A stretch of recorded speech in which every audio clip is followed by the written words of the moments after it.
Ever since my sister bound with that system, she could effortlessly take everything from me. Shenhui was the only thing she couldn't steal from me, that was, until he avenged my sister by killing our newborn daughter. Standing over our daughter's broken body, he said, I know it was A1 who saved me back then, not you. Now, our daughter pays the price. This is your retribution, but it was me. I was the one who saved him. After perishing together with Shenhui, I was reborn back to the very day I saved him. This time, I drove the carriage right over his hand, crushing it, before making a clean getaway. My sister, waiting to pick up the pieces. 1. I died the day my daughter was born on New Year's Eve. I gave birth to Shenhui's and my first child. She was a beautiful and well-behaved baby girl. The moment she was born, she opened her eyes and gave me a sweet, beaming smile. The midwife, seeing she didn't cry, flicked the sole of her foot. Only then did her little mouth pout in, letting out a faint, wispy cry. It wasn't a noisy fuss, more like the mewl of a kitten. My heart melted completely as I gazed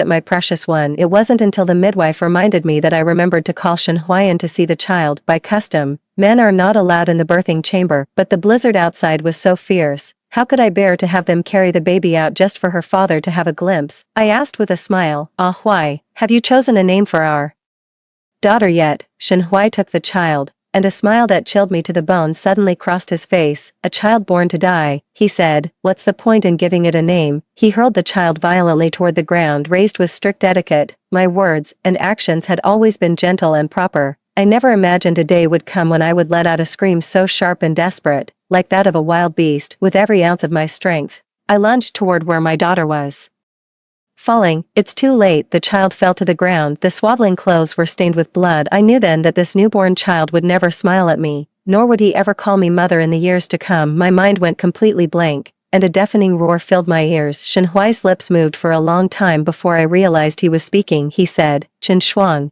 it was A1 who saved me back then. Yet you poisoned her to steal the credit. I swore before A1's spirit that I would avenge her, but you've grown on me. I can't bring myself to kill you. This girl will pay the price in your stead. You will go and kneel before A1's spirit to beg for forgiveness. All of this is your doing, A1. Chenwan. My heart turned to ice. Chenwan is my younger sister, and she was widely regarded in the capital as a blessed and fortunate young lady. From childhood, she could effortlessly take everything from me. It wasn't until 4 years ago, when she died unexpectedly, that I was finally free from her shadow. But I never imagined that Shenhui would blame her death on me and would go so far as to bide his time for years to exact his revenge. I thought he was different from the others, that he would always choose me without hesitation. I picked up my daughter's lifeless body. She was so young, having just entered this world. She never even got to see the light of day before her own father took her life. Shenhui, his brow furrowed, moved to snatch the child from me. He said, with a show of mercy, we can have other children in the future. No, there will be no other children. I lost my parents when I was young. As the eldest sister, I had no choice but to hold the family together and care for my younger sister. It has been a wearying life. That's why I've always wanted a daughter. I will cherish her, protect her, and let her grow up happily, just as I would have cherished my younger self. Shenhui knew this was my lifelong wish, so he chose this very moment, our daughter's birth, to exact his revenge. But I feel no guilt towards Chenwan, and I could never forgive the murderer who took my precious child. Shenhui, come here. Without a moment's hesitation, I twisted the gold bracelet on my wrist. This was given to me by an old friend on their deathbed. He said, Miss Chen, if you ever find yourself in mortal danger, you can use this to protect yourself. I aimed the needle point on the golden bracelet at Shenhui. Die, go to hell and atone to my daughter.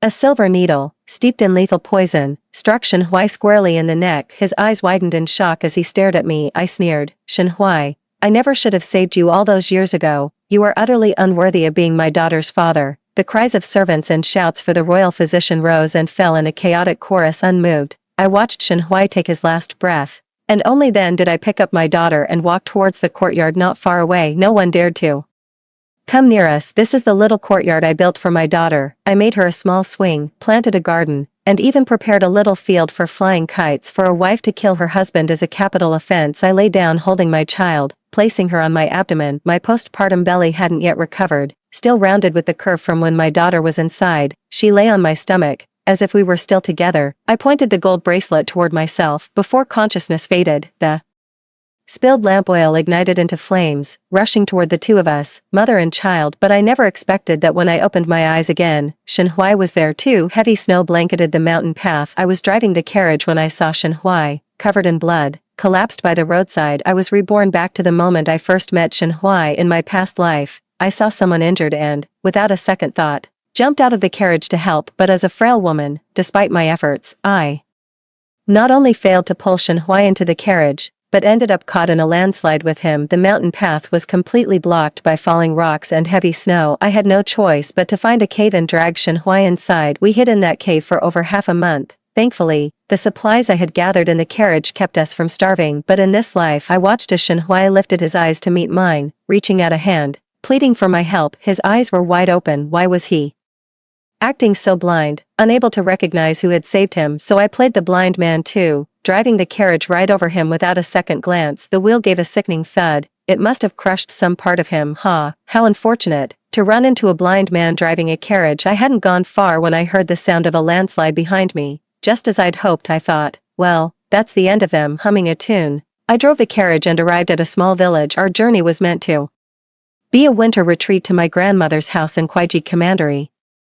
We never expected to be ambushed by bandits along the way. Our attendants fought desperately to protect us, and only then did my sister and I escape with our lives. I settled my sister, Chen Wan, in a villager's home. Then, I took the carriage to deliver a plea for help, planning to stop by a nearby town to stock up on food and clothing. At that time, Chen Wan was still safe and sound, living under my protection. When she saw me return alone, the smile on Chen Wan's face froze in an instant. Before I could speak, she hopped onto the carriage and glanced around. Sister, why have you come back alone? I replied calmly. Who was I supposed to come back with? Chen Wan's eyes flickered. I heard from the villagers that someone was injured on the road. I thought, since you're always so kind-hearted, sister, you would surely have brought them back with you. She tugged at my arm and pleaded in a coquettish tone. Sis, please go save them. I shook her hand off. If you want to go, go yourself.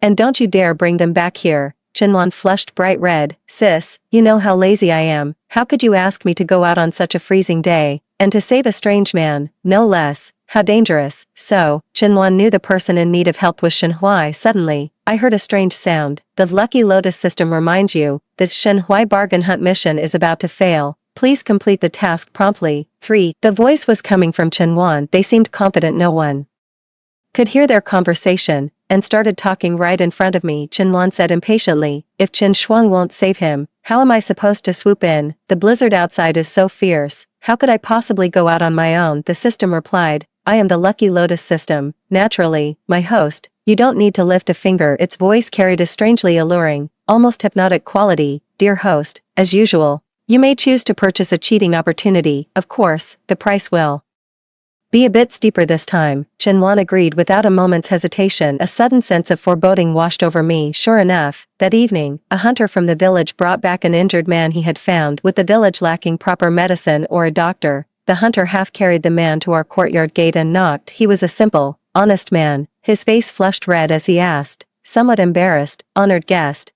I wonder if you might have any extra medicine to spare for this young man. Before I could answer, Chen Wan responded in a sweet, clear voice, yes, of course we do. At some point, she had changed into fresh clothes and applied makeup. Her face, lovely as a lotus blossom, was framed by a white fox fur stole, making her look like a celestial goddess. Hearing her voice, Shen Hui, who had been leaning against the hunter, laboriously raised his head without any pretense. He fixed his gaze directly on Chen Wan. Under his direct stare, Chen Wan's face flushed.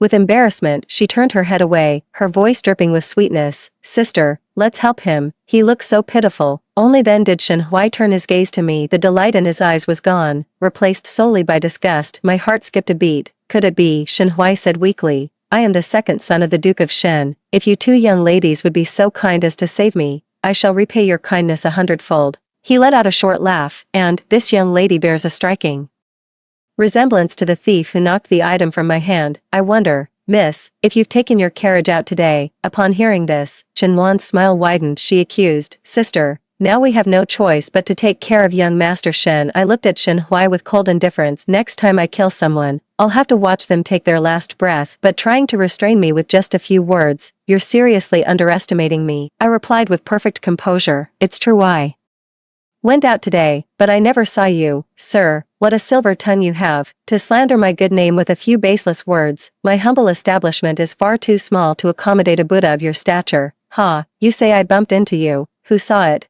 who can bear witness?" I cast a cold glance at Chinwan. "And you, after our parents passed, I was the one who raised you, and now, on the word of some outsiders, you're so eager to confess to a crime on my behalf. Are you a fool, or is there some other scheme at play?" Chinwan had never been dressed down by me so harshly before. Her eyes welled up with tears. She murmured "elder sister" a few times, but cowed by my authority, she didn't dare talk back. In the end, it was Shenhui who, mustering his strength, stepped in front of her. Shenhui said, "I won't trouble you both. I just need to borrow some medicine." I refused coldly, ignoring me. Shenhui turned to Chinwan. "Please, miss, fetch it for me. I swear I will repay you." As if granted a pardon, Chinwan almost ran to get the medicine kit, but as she flipped through, her movements faltered awkwardly and came to a stop. All these years, whenever Chinwan fell ill or got hurt, it was I who personally tended to her day and night. She just reaped the benefits. How would she know anything about medicine? Chinwan looked at me pleadingly. "Sister, could you take a look and see what medicine we need?" Upon hearing this,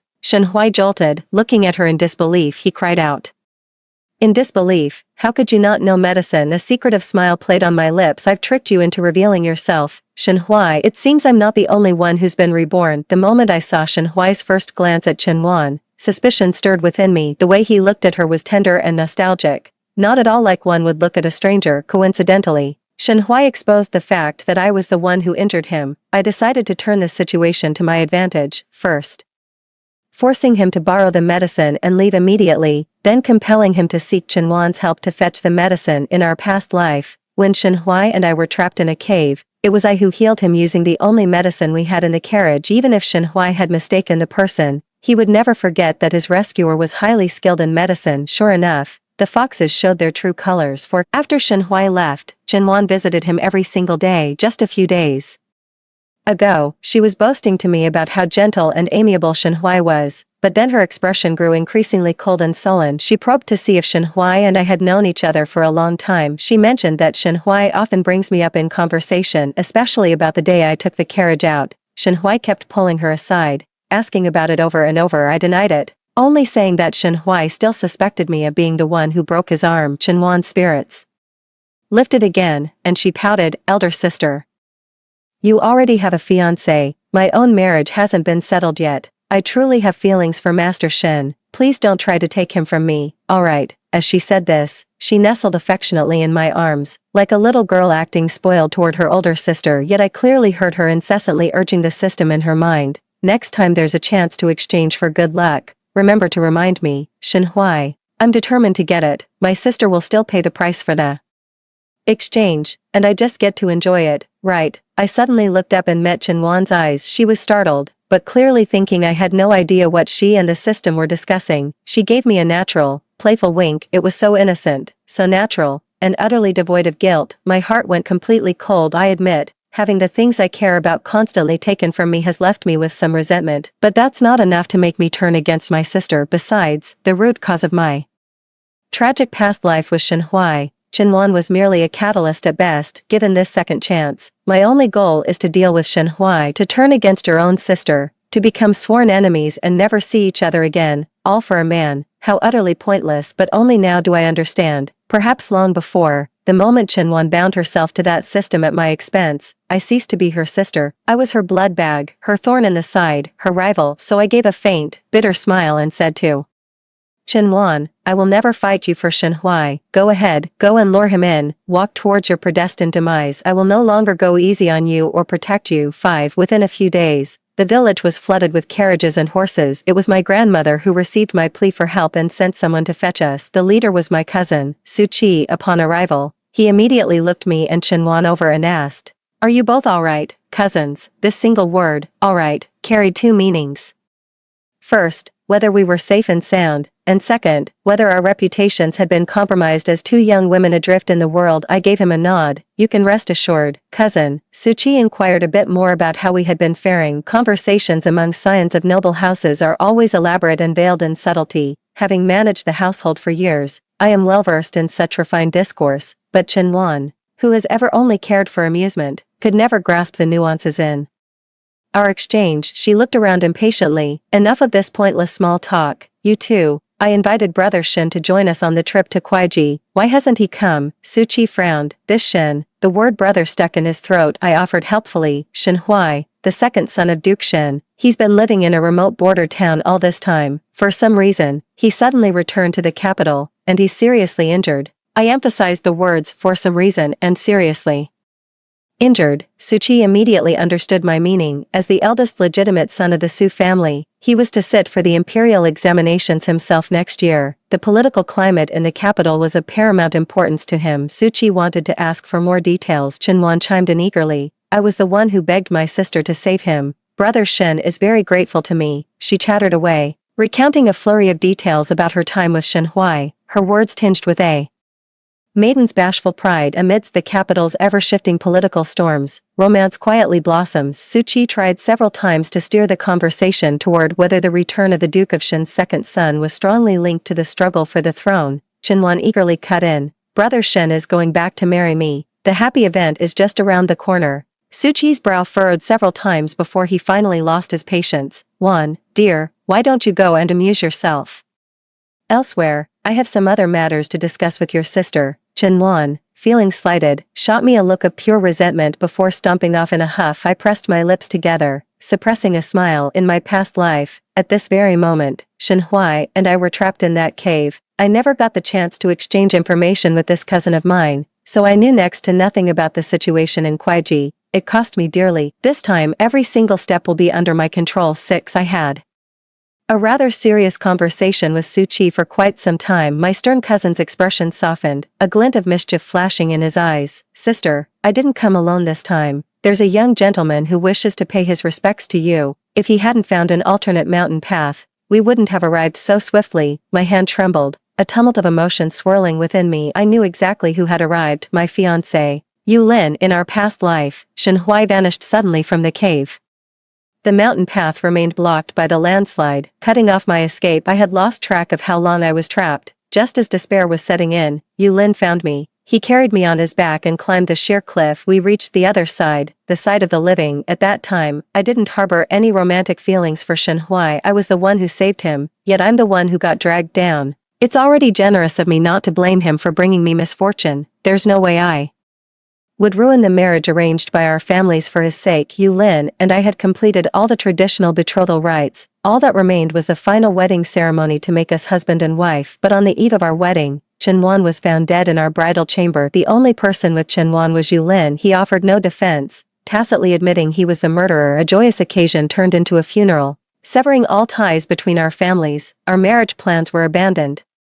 After that, Yu Lin confined himself to the family shrine, and I left Kuaiji to return to the capital. When I heard the news of his death, I was already his enemy and another man's wife, with no right to mourn him. 7. Yu Lin, dressed in a brocade robe patterned with bamboo, bowed in greeting to me and Su Qi. Su Qi let out a playful "oh," and said, in the short time I was speaking with my sister, young master Yu has even managed to change his attire. Yu Lin's face flushed instantly. The journey was hurried, he explained, and I feared my disheveled appearance might have been disrespectful to the young lady. He was impeccably proper, his gaze fixed vaguely on the ground, never once settling on me. Su Qi intended for us, the betrothed couple, to get to know each other better, so he had me take Yu Lin out to enjoy the scenery. This was a remote, barren place. Not even a single plum blossom was in bloom. Fortunately, no matter what I said, Yu Lin would always respond, his manner relaxed and natural, if not for his jade-white hand clutching his sleeve so tightly that his knuckles turned pink. I would have believed he truly wasn't nervous when I openly admitted to the passing villagers that he was my fiancé. Yu Lin's fingers clenched even tighter. I stifled a laugh. Young master, if you keep digging in like that, you'll tear the fabric. Only then did Yu Lin abruptly release his grip. Well, now even the tips of your ears are flushed. He didn't dare look at me. After a long pause, he whispered, Miss Chen, let's go back. Tisk, you're acting more like a sheltered young lady than I am. But the moment we turned around, we ran right into Shen Huai. Shen Huai, still pale from his recent recovery, stared at me with bloodshot eyes. His gaze was fixed on my hand clutching Yu Lin's, his voice hoarse. Schwanger, why haven't you come to see me all these days? 8. Yu Lin's departing footsteps came to a halt. A man's instinct made him swiftly retract the softness he had shown me, his gaze turning sharp as he looked toward Shen Huai. But he did not voice any challenge, only giving the hand I was clutching a gentle shake. His sleeve swayed back and forth, a silent inquiry. I said with displeasure, Young Master Shen, we are not yet on such familiar terms. are we? Not long ago, were you not the one who falsely accused me of being the scoundrel who knocked you down? Shenhui gazed at me unwaveringly, his eyes brimming with tenderness. I knew it was you that day. There was a small bell hanging by your carriage.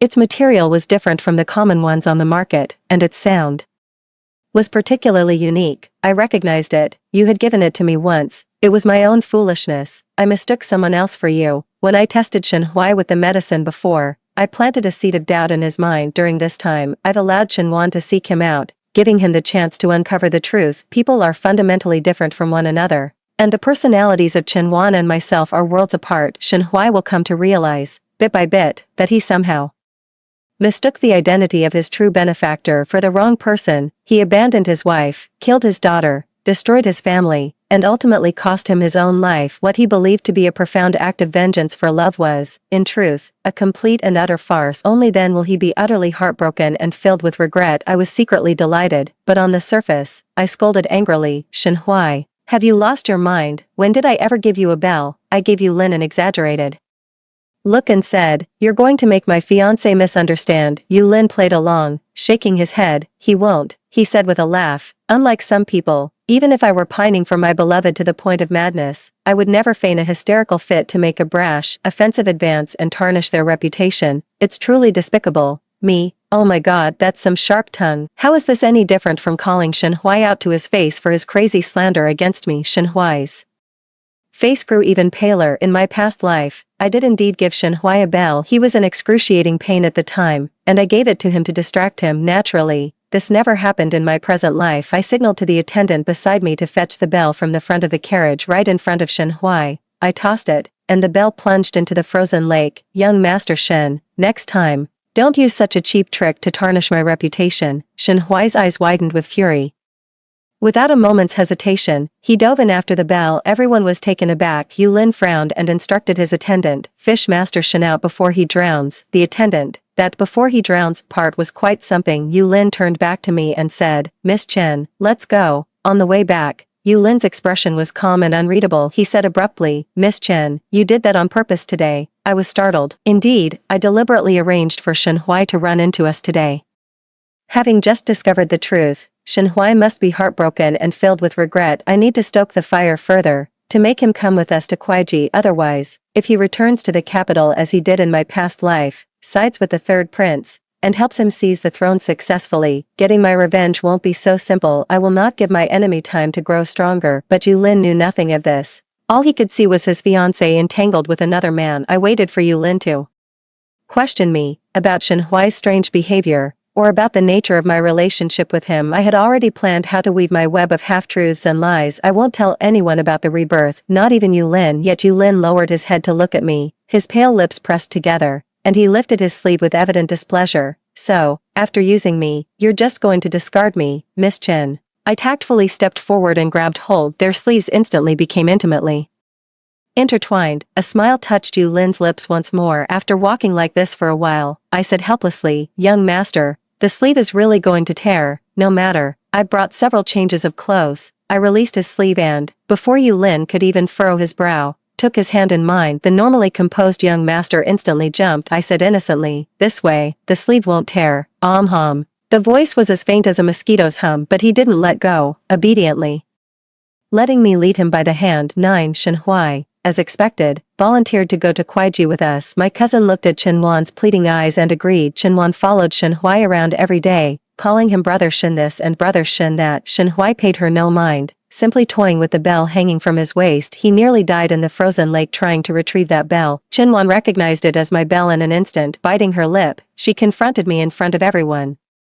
"Sister, you already have a fiancé. Why are you still trying to seduce Master Shen?" Everyone's faces instantly changed. I shot Suchi a look. He immediately instructed, "The second young lady has been unwell in her mind of late. Escort her back to her quarters to rest." Yu Lin, as if he hadn't heard Chenwan's foolish remark, walked closer to me. "I've heard that the eldest Miss Chen has a refined taste for brewing tea with melted snow. I brought some Lushan mist tea. Might I have the honor of inviting you for a taste?" Chenwan's face flushed crimson, and tears welled up in her eyes all at once. She sobbed, "You're all bullying me." Seeing she was about to speak again, I shot her a sharp glance. "Someone shut her up." I gave a slight nod to Yu Lin. We'll have tea later. A family disgrace. I must apologize for my younger brother's shameful behavior. Yu Lin obediently turned and left without another word. Suchi pretended my words were meant for him too, and chased after Yu Lin.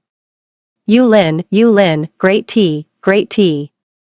I'll have some too. The moment they were gone, the maidservant immediately pulled out a silk cloth and stuffed it into Chenwan's mouth. Chenwan stopped crying then. She stared at me in shock. Unable to believe I would treat her this way, I lifted her chin and slapped her squarely across the face. Chenwan, you need to understand exactly who it is that's kept you in silks and satins all these years. You're only the esteemed second Miss Chen because I allow it. Do you understand? When our parents passed away so suddenly, the collateral branches saw us as two helpless, orphaned girls and tried to drive us out of the main family. I was the one who protected the family estate left by Chenwan and our parents. Back then, Chenwan was still young and foolish enough to be manipulated, clamoring for me to give her half of the estate under pressure from all sides. I gave it to her. It wasn't long before the assets in her hands were picked clean by our relatives. She came to me in tears. I was the one who fought to get it back for her and managed it all these years. I promised that when she married, I would return half of the family estate to her. As for the years of effort I put into managing it, consider that my wedding gift to her.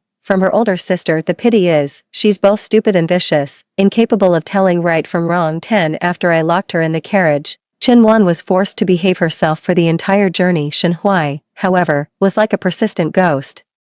Wherever he went, the bell on him jingled, making his presence impossible to ignore. He tried several times to strike up a conversation with me, but Yu Lin always intercepted him. I don't know how many things Yu Lin had prepared: tea tasting one day, jade appreciation the next, viewing master calligraphy and paintings the day after. In short, he had plenty of excuses to get me out. Shenhui had reached his limit. One day, he cornered me and said, "Schwanger, you might not believe this, but in our past life, we were husband and wife. We loved each other dearly until our hair turned white. I know you love almond tea. I know, me. I don't believe it, Mr. Shen. Your methods of spreading rumors are getting more and more unhinged. Ha, to deceive me. Shenhui is truly leaving no stone unturned. He actually had the nerve to spout that nonsense about growing old together in love." I shot Shenhui a look of utter contempt. In terms of pedigree, Yu Lin is the legitimate eldest son of the prestigious Yu family, a clan known for its scholarly integrity for generations, and the grandson of Princess Duanyang. As for talent, Yu Lin's reputation had already spread throughout Jiangnan by the age of 15, and you're nothing but an obscure second son of the Shen family. What on earth do you have to compare with him? Even if there was a past life, would I have thrown away a jade vase for a piece of rubble? Am I blind?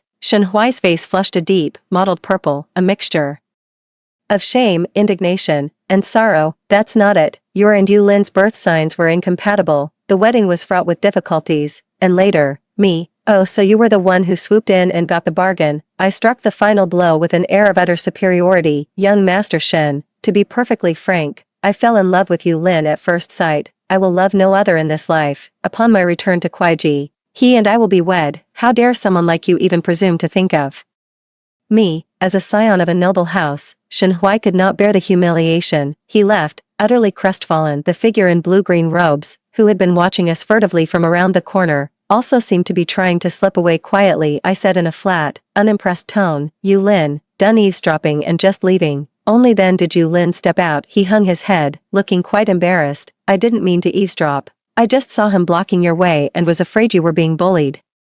I gave no answer, turned on my heel, and walked away. Yu Lin followed in quick, small steps. Don't listen to Shenhui's nonsense. I've consulted many people to read our birth charts. All the diviners said we are a match made in heaven. Me, you still believe in fate, Yu Lin, selective belief. In short, don't you believe anyone who says our birth signs are incompatible? They're all charlatans. I laughed. Yu Lin's face flushed an even deeper red, his ears burning. And, Miss Chen, I've liked you for a very long time, too. He started fidgeting with his sleeve again. Ever since we first met, a long time ago, I've admired you. 11 The moment we arrived in Kuaiji, grandmother was already standing at the gate with her cane, welcoming us warmly. Upon seeing Chenwan, she cried out as if seeing her most cherished treasure, pulled her into an embrace, and even took her into her room, saying she wanted to have a good, long look at her. Both Yu Lin and Suchi frowned. Suchi explained in a low voice, "Sister Xuan, our second sister used to write to grandmother all the time. It's only natural grandmother shows her a bit more favor." I raised an eyebrow. How could Chenwan ever sit still long enough to write a letter?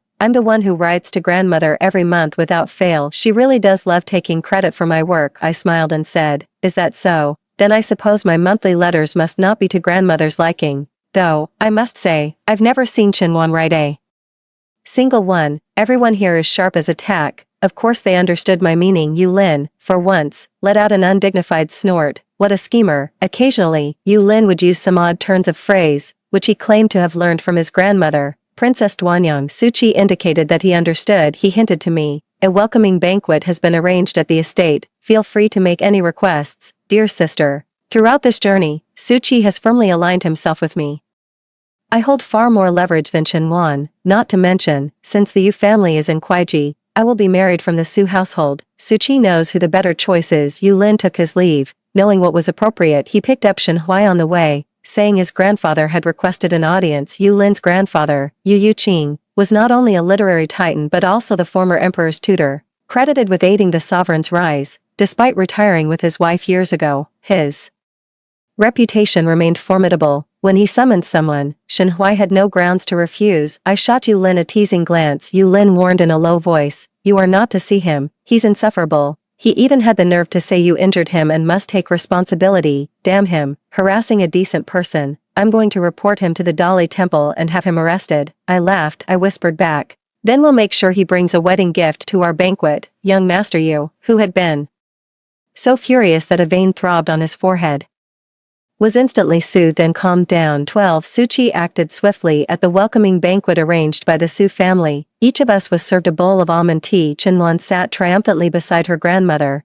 No sooner had she lifted the teacup to her lips than she wrinkled her nose in a delicate show of distaste. Grandmother, I don't eat almonds. When mother was still with us, almonds were never allowed in the house. Not even if elder sister loved them. She shot me a smug glance, failing to notice the smile fading from our grandmother's face. Just as I had anticipated, Chinwan had merely used the system to replace my signature on the letter with her own. It was as if she had simply replaced me in Shen Hui's memory with herself. Chinwan was still complaining. It's a shame that ever since elder sister took charge of the household, she stopped caring for my preferences. She's always so fond of using almond incense. Indeed, I've always had the habit of perfuming my letters with almond scent. The smile completely vanished from grandmother's face. She's old, not senile. Seeing the silent exchange between Suchi and me, how could anyone not figure out what was going on? Chinwan was still tattling. I heard this banquet was arranged by our cousin. He's been favoring my elder sister the whole way here, and now he dares to bully me right in front of grandmother. It's truly unfilial.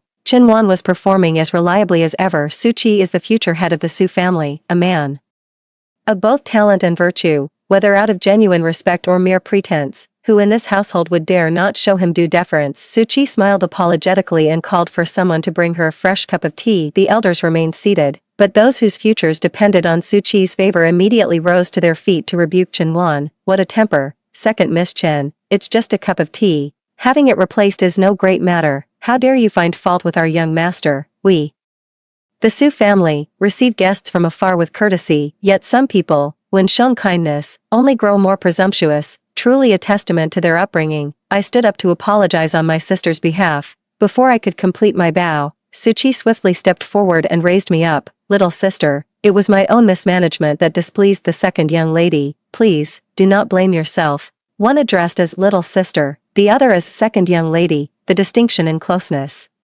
was glaringly obvious. Those present understood and began to console me. Chinwan's composure finally broke. With tear-filled eyes, she looked toward her grandmother. Her grandmother picked up the almond tea, took a sip, and remarked nonchalantly, I'm fond of almond tea, too. I suppose Schwanger takes after me. Chinwan stamped her foot just as she had every time she was cross with me before. She spared no one's feelings and stormed out of the banquet, but this time, there was no one to smooth things over for her. After the welcome banquet, my grandmother took my arm and advised, with a temperament like Wan's, I'm afraid none of the young men from the Yu or Su families would be a suitable match. I nodded. Wan has already chosen her own match. It's the second son of the Duke of Shen's household. Before grandmother could even ask, I cut in, even if it causes a feud, we can handle it. Grandmother didn't press the matter further. As the family matriarch, she knew what to involve herself in and what to let be. She merely sighed, lamenting my mother's early passing. 13. After that, Chinwan came to utterly despise me. She was no longer willing to keep up the pretense of civility when Princess Duanyang, Zhao Zhao,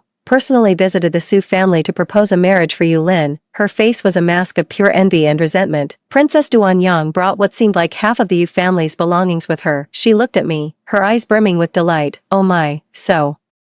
This is the girl our little Yulin is so fond of. You're truly lovely. She slipped the jade bracelet from her own wrist and put it directly onto mine. In my past life, she did the very same thing. She said that showing me respect was the same as showing respect to Yulin, and she praised me over and over, making no secret of her favoritism toward me. However, this time, Princess Duanyang said something else. She said Yulin brought a child from the Shen family to see his grandfather, which really annoyed the old man, and yet, Yulin stubbornly insisted that it was the grandfather who had asked to see the child. Though Princess Duanyang was advanced in years, a soft, girlish affection still lit up her eyes whenever she spoke of her beloved. She laughed. Our little Yulin needs his elders' help to fend off a rival in love. How hopeless. She said it like that. But Yulin was the child she had raised herself, and the doting affection between her words was almost overflowing. Yulin was blessed with a wonderful family. They treated me well, hoping that in the future, I would treat Yulin with the same kindness. So this time, no matter what, I won't let Yulin suffer the same tragic fate as in our past life because of this marriage. 14. After Princess Duanyang left,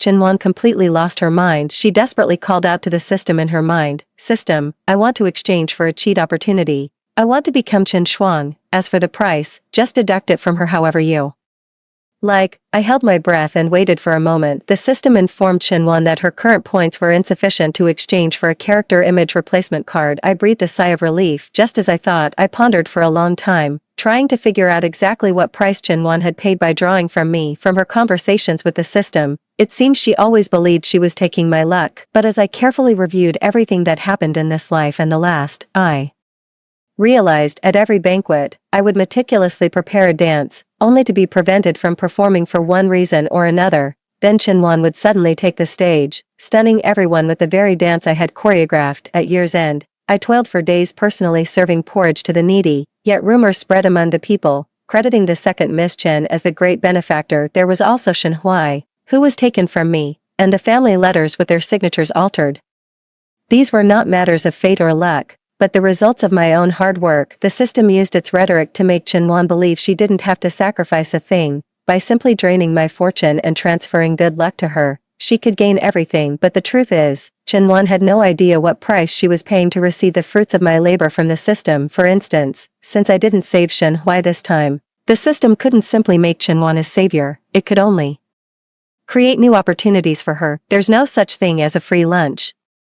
Chenwan herself hadn't noticed, but ever since she cashed in on that so-called cheat, the color had been draining from her face, and she had grown noticeably thinner. The price she paid was her own life force, and she was running out of time. The system's voice turned seductive. But you still have one last chance to snag Yulin. Do you want it? Yes, even if it costs you your life. You don't care. Chenwan didn't hesitate. Yes, it's always been this way. She doesn't care about what she actually likes, only about how to snatch what's mine, effortlessly taking the fruits of someone else's labor, watching them sink into despondency, while she alone basks in the thrill of victory. The allure of getting something for nothing was too great, and in the end, it stripped her of her reason and her principles. 15. I had people keep watch on Chenwan, right up until the eve of my wedding to Yulin. That's when she made a move. This was precisely the time when Chenwan met her fate in my past life. To leave nothing to chance, I sent someone to arrange a meeting with Yulin. According to custom, the engaged couple is not supposed to see each other before the wedding. Yulin was hesitant and reluctant, too afraid not to come, yet also fearful of breaking the taboo once he arrived. It seems Shen Huai's words had gotten to him, at least a little. His fidgeting was making me dizzy, so I told him if he couldn't sit still,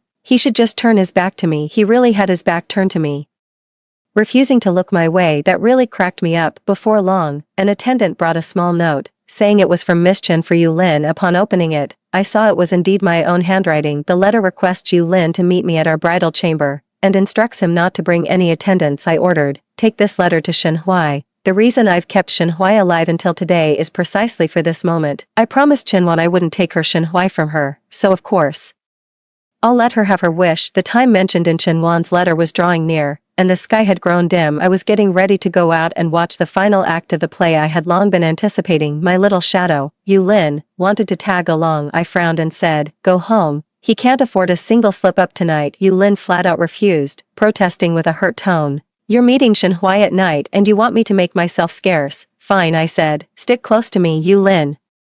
Swiftly took my hand.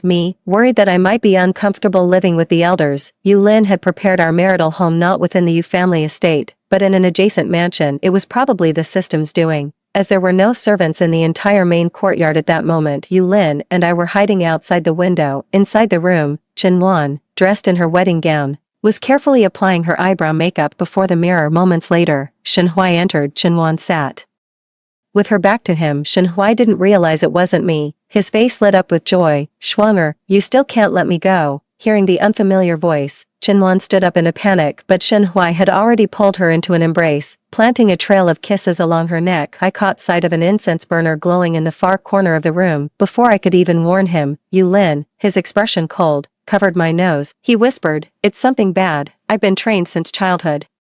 I'll be fine." Inside the room, Shen Huai's gaze had already grown distant. "My Schwanger, in this life, I will treat you well. We will have." The incense in the room had been lit by Chen Wan herself. She had inhaled the most of it, and her resistance was gradually fading. Her face was a mixture of passion and despair. "Shen Huai, why did it have to be you? Why is it that even you were calling out Chen Shuang's name?" With every last ounce of her strength, she drove the golden hairpin from her temple towards Shen Huai, but before the blow could land, she herself crumpled to the ground in agony. I heard the system casually announce, "Host lifespan depleted, system unbinding in progress." Chen Wan froze. "What do you mean, lifespan depleted? Shouldn't it be my sister who's supposed to die?" The system replied dismissively, "Just take it as her not being willing." No matter how Chen Wan called out to it, it never responded again. Shen Huai continued to kiss Chen Wan's neck and shoulders with animalistic fervor, completely oblivious to the convulsions racking her body in the throes of death. Utterly consumed by despair, Chen Wan clung to that single, unwilling refusal in her fading consciousness. Her eyes brimming with hatred, she cried out in a trembling, piercing voice, "Sister, you've ruined me." I stepped out from the shadows, my gaze meeting hers directly. I ignored her and first kicked Shen Huai,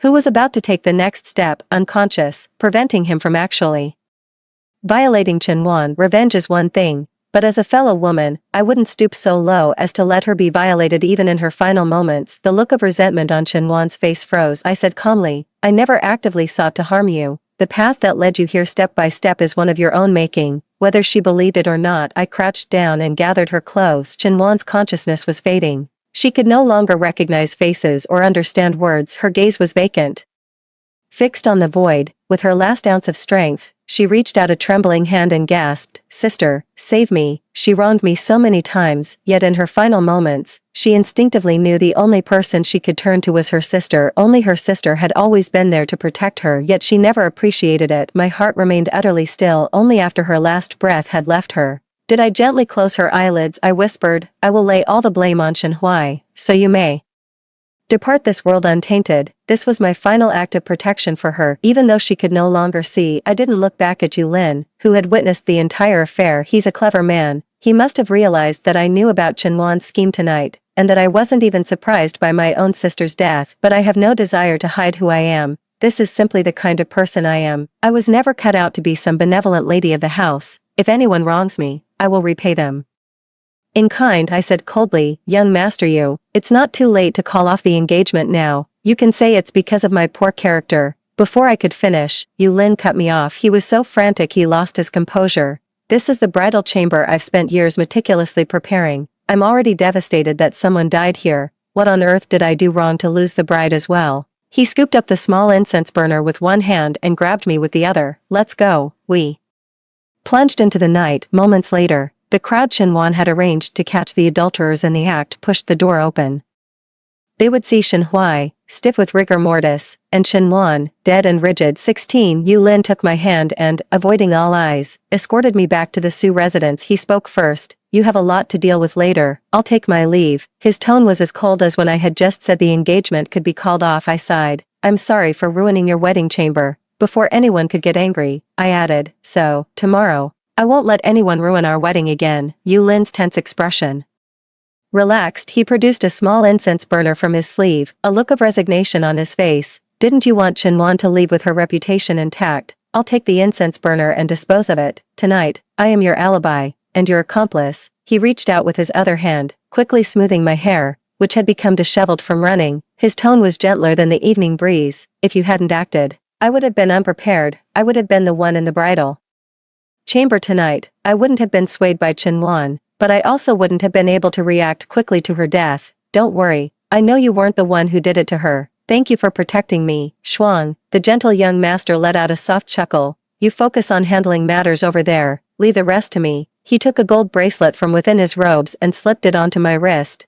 It contains a hidden poison needle for self-defense. Use it with caution. I stared at him, dumbfounded. I said, when this is all over, I'll tell you the truth. Yu Lin nodded. Alright, no rush. 17. Only the Su family was present on Chenwan's side, and Suchi quickly took control of the situation. He had someone discreetly bring me over without alerting my grandmother. Suchi's expression was inscrutable. I suspect Chenwan must have sent someone to tell him that Yu Lin had made improper advances towards the second Miss Chen in the bridal chamber. He rushed over in a panic, while it was fortunate that it wasn't Yu Lin. Chenwan was dead. This matter must be accounted for. I laid out the facts plainly. Shen Huai attempted rape and resorted to murder when he failed. Suchi tacitly agreed with my account. Shall we report this to the authorities now? I said. No, tomorrow is my wedding day. We mustn't let this cast a shadow over it. Write a letter to the eldest legitimate son of the Shen family in the capital and inform him of the matter. Yu Lin has been informed. He said to leave everything in my hands, and that I need only ask if the Yu family's resources are required. Suchi let out a sigh of relief seeing the murderous glare I fixed on Shen Huai. He assumed I intended to avenge my sister. Considerately, he left his attendants outside the door and took his leave first. Shen Huai lay bound on the ground, his face pressed ignominiously against the floor. Now it was his turn to protest that he hadn't killed Chenwan. He looked at me pleadingly. I didn't do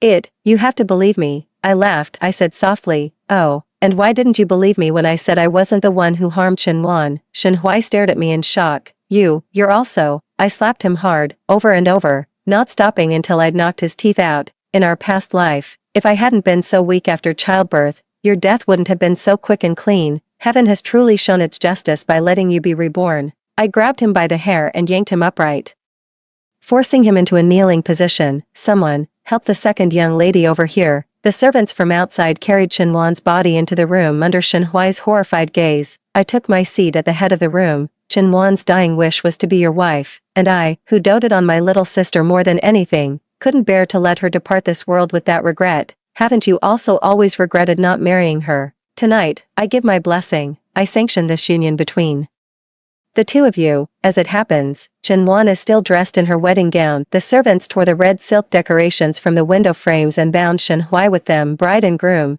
take your places, I called out. First bow to heaven and earth. The attendants forced Shen Huai's head and Chenwan's corpse to bow towards the door. Second bow to the parents. With our parents gone, as the eldest sister, I accept this bow with a clear conscience. Bow to each other. Shen Huai struggled desperately, but he was hopelessly outnumbered. In a final humiliation, his head was forced down until his forehead touched the cold forehead of Chenwan's corpse. He couldn't hold back any longer. He turned his head to the side and retched. I laughed and said, brother-in-law, you should be delighted. Why aren't you happy? The timid servants trembled with fear, while even the bravest among them turned pale. But then I scattered a handful of gold coins. They immediately gathered joyfully around Shen Huai, loudly offering their congratulations. I gave the order. Take Master Shen to the bridal chamber. My sister has passed. As her husband, it is only right that he keeps vigil before her remains for 7 days. Shen Huai was terrified. He frantically reached out, trying to clutch at the hem of my robe to beg for mercy. I stepped on his hand. This was the very hand that killed my beloved child. I crushed it under my heel and said with a laugh, I'm going to be married. I told you, didn't I? If Yu Lin hadn't met with misfortune, it would never have been your turn. 18. The next day was a fine day. Spring arrived in Jiangnan, with a few peach blossoms in bloom. Dressed in red, Yu Lin took my hand and welcomed me into the Yu family home overnight. He transformed the courtyard he grew up in into a wedding chamber. The bridal makeup, the blocking of the carriage, the unrolling of the mats, the shared feast, the nuptial wine cup. He showed me the utmost respect in every way, yet his palms were still damp with nervous sweat, afraid he might slight me in any detail. Even as the bed curtains were drawn and the wedding candles flickered softly, he sought my guidance at every step. But I, after all, was a maiden. How could I possibly bring myself to answer him? The next morning, I was slow to rise. He held me in his arms, gently combing my hair, washing my face, and tracing my eyebrows. He did it with such exquisite skill. He said he had seen his grandfather do this for his grandmother, and his father for his mother. Ever since he was a child, he had practiced the motions in his mind countless times. At last, I can trace it upon my beloved's face. The sunlight, soft and clear as water, falls gently upon his face. My heart, too, is quiet. 19. When it was all over, I finally understood why Yulin, in our past life, never defended himself. What could he have possibly said? Should he have said that Chen Xuan invited him to the bridal chamber, or that Chen Wan's dying words were, "Sister, you killed me"? Between him and me, only one of us could remain blameless. He chose me. After the wedding was called off, as I boarded the ship to leave Kuaiji, Yulin came to see me off. In just a few days, he had grown noticeably thinner, his face etched with sorrow, yet he managed a strained smile and handed me a gold bracelet, calling it a parting gift that was supposed to be one of the wedding gifts. Yulin said he would quickly uncover the truth to clear his name, begging me to believe him. As for the marriage, he didn't say much more. We both knew that with a life lost between us, the future of mutual respect and harmony we once promised was now impossible. We could only gaze at each other in silence, each burying our heavy hearts within the vast, misty expanse. Unaware of the truth, I boarded the departing boat and never once looked back at him. Perhaps it was because I still held on to hope, expecting him to meet me again with evidence in hand. But we, who knew nothing of the existence of a transcendent system, never imagined that the truth would remain forever hidden. The stain is hard to wash away, and the bond is hard to mend. That was the last time we saw each other in that lifetime. He had no reason to stay, and I had no reason to look back. After that, I waited for 3 years, until my heart grew cold with despair. Shen Huai was ardently seeking my hand in marriage. He disregarded all the gossip about me and believed in me steadfastly. I am utterly exhausted. I long to step into a new chapter of life and to have a new family. I agreed. By the time news of Yulin's passing reached me, he had already become a certain someone from the past, a name I could no longer bring myself to utter. Only the gold bracelet I still wear on my wrist reminds me that once, by the riverbank, a gentleman gazed upon me with such profound sorrow. The affection and melancholy in his eyes filled the very boat that carried me away. 20. Princess Duanyang said she wanted to go on a honeymoon after the wedding, but Yulin insisted on following their grandmother's advice. The grandfather, who had been tricked for a long time, sneered that the standard marital leave was only 7 days, but Yulin pretended not to hear. He kept clinging to me and being all lovey-dovey for ages, a den of pleasure, a tomb for the fierce. By the time I thought of Shen Huai again, 3 months had already passed. That was close. I almost let him die right then and there. I had Shen Huai locked away in a dungeon, where he was tortured day and night. He had raged, resented, and cursed. When I told him that the Shen family in the capital had abandoned him, his face fell, drained of all color, yet he clung stubbornly to life. I asked, "What are you waiting for?" The system. Shen Huai's head snapped up. In my past life, Yulin deceived everyone. No one believed Chen Wan's death had anything to do with me, yet you, of all people, were convinced I was the one who killed her. Who told you I killed Chen Wan, and who was it that helped you rise from a lowly son of the borderlands to a second-rank minister in just a few short years? Your legitimate elder brother was a man of considerable talent himself, but ever since you returned to the capital, everything went wrong for him, until he even lost his life. You put your faith in a system that spews nothing but lies. You and Chen Wan are cut from the same cloth of stupidity. Shen Huai's eyes were bloodshot, his expression maniacal. But it truly is no ordinary thing, since you know of it. Let me go, otherwise, what are you waiting for? What a coincidence, right after I had you and my sister complete the wedding ceremony, something calling itself a system approached me, saying it could help fulfill my wish. Shen Huai's lips trembled as he stared fixedly at me. I said, "It's inside me now, a shame I don't use it, so it can't draw any power. All it can do is rage impotently in my mind, day and night, growing weaker and weaker until it finally fades away, just like you."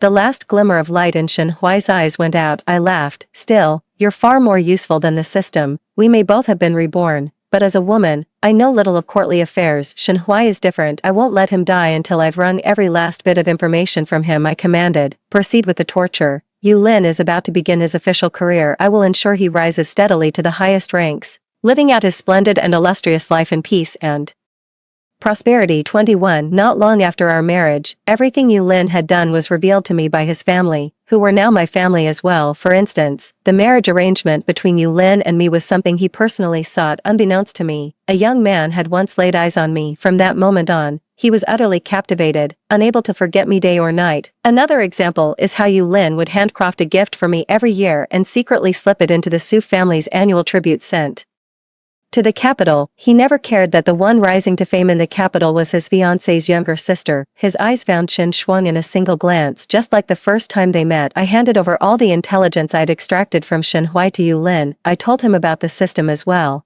intending to use it to explain Chen Wan's death. Since he trusted me, I couldn't let him down. It was the first time Yu Lin ever lost his temper with me. He said one should never risk their life with such an evil thing. He talked himself into such a state that he ended up scaring himself to tears. He said, Qin Shuang, I really do like you. I said I knew so. I'm not giving him this information out of a sense of obligation or to repay him when given a peach. I require with a fine jade. This is not just to repay, but to pledge an enduring bond. 22. After learning what transpired between Shen Hui and me in our past lives, Yu Lin stormed into the dungeon and slashed Shen Hui 99 times in a furious rage. He held me, his eyes welling up with tears. He said it was okay, that sweet girl will surely know I'm the best mother in the whole world and choose me again. I even caught him secretly taking folk remedies in hopes of having a daughter. I'm not sure which remedy did the trick, but I truly gave birth to a daughter. She was so sweet and beautiful, opening her eyes and smiling at me the moment she was born. The entire Yu family was overjoyed. As the first baby girl in the Yu family for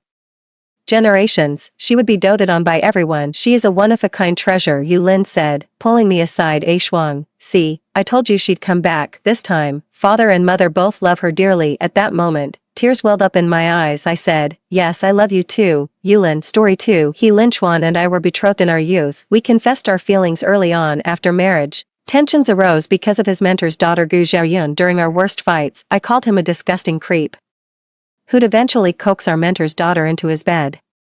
He glared at me with bloodshot eyes, seething with hatred. Barrenness violates the 7 grounds for divorce. Had I known you'd be this unreasonable, I'd have dumped you to make room for her. After rebirth, he completely dropped his confrontational attitude. They sent Gu Xiaoyun away to another household early on, hoping for a second chance to make things right with me, but he never knew. My hand was already promised to another man's son. I was reborn a year earlier than Lin Chuan. Through my guidance, my parents discovered the ambiguous relationship between Lin Chuan and Gu Xiaoyun. The matter of breaking off the engagement, both families had already settled it discreetly. It just hasn't been announced yet. On this day, I sat with my family brewing tea and admiring the snowfall. My second sister-in-law suddenly mentioned him. That he family fellow is really baffling. He suddenly sent his teacher's daughter to live with another family, and now he wants his parents to formally adopt her as their goddaughter. She even shot me a sideways glance as she said it. Second brother rubbed his nose awkwardly. Both families already called off the engagement. Why bring him up now?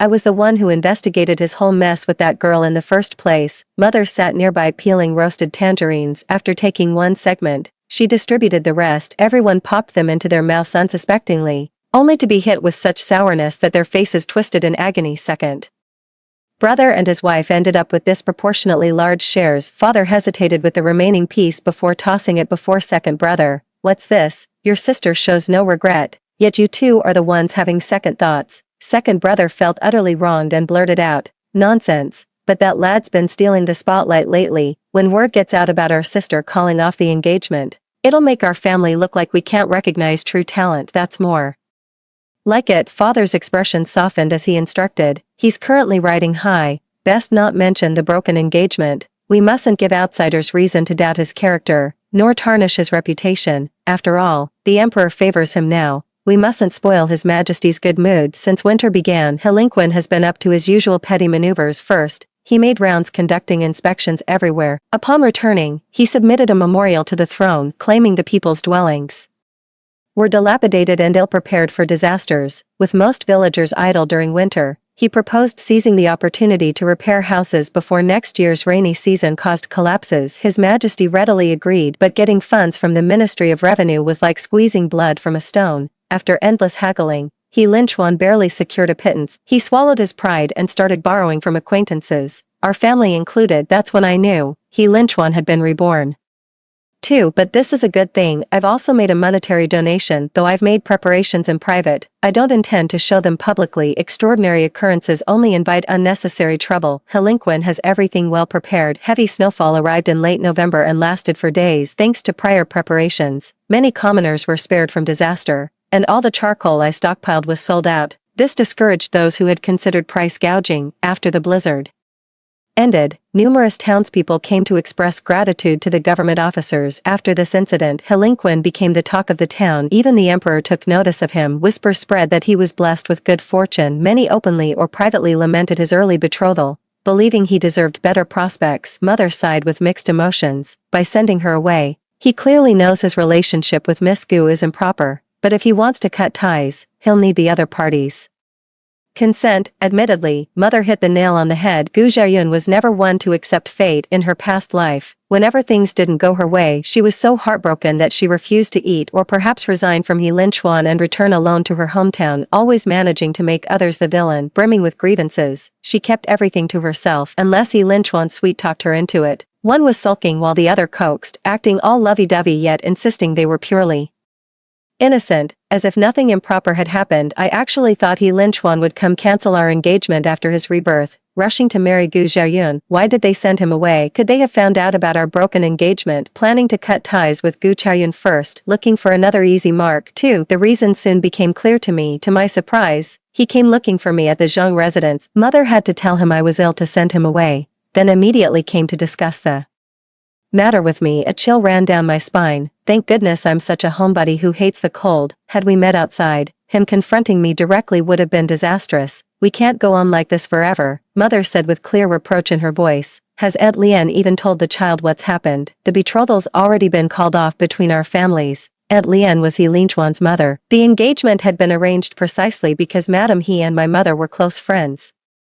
At the thought of her, my expression darkened. She probably still intends to change both our minds. People always show favoritism toward those they're close to. Before, I wouldn't have dared say this about Mrs. He in front of my mother. She'd scold me for being disrespectful. Now her displeasure is obvious. I need to make her see that Mrs. He is first and foremost Linchuan's mother, and only then her friend. Breaking off the engagement would tarnish both families' reputations. Forget about my standing or Helen Chuan's. Just backing out last minute makes both households appear untrustworthy. Marriage has always been transactional at its core. More allies mean more paths forward at court. Having extra voices to echo your stance, or additional intelligence channels, makes all the difference. This marriage alliance brings many advantages. The one thing it doesn't require is affection between me and He Linchuan in the future. Should he desire concubines or maids, I'd have no right to oppose his wishes. He had no business getting involved with the professor's daughter, flirting yet refusing to acknowledge it. Gu Xiaoyun's status simply wasn't that of a concubine. Then what exactly was he after? Making her a co-wife perhaps? When some random person suddenly appeared to claim a share of what's rightfully mine, my parents couldn't just sit back and do nothing. After all,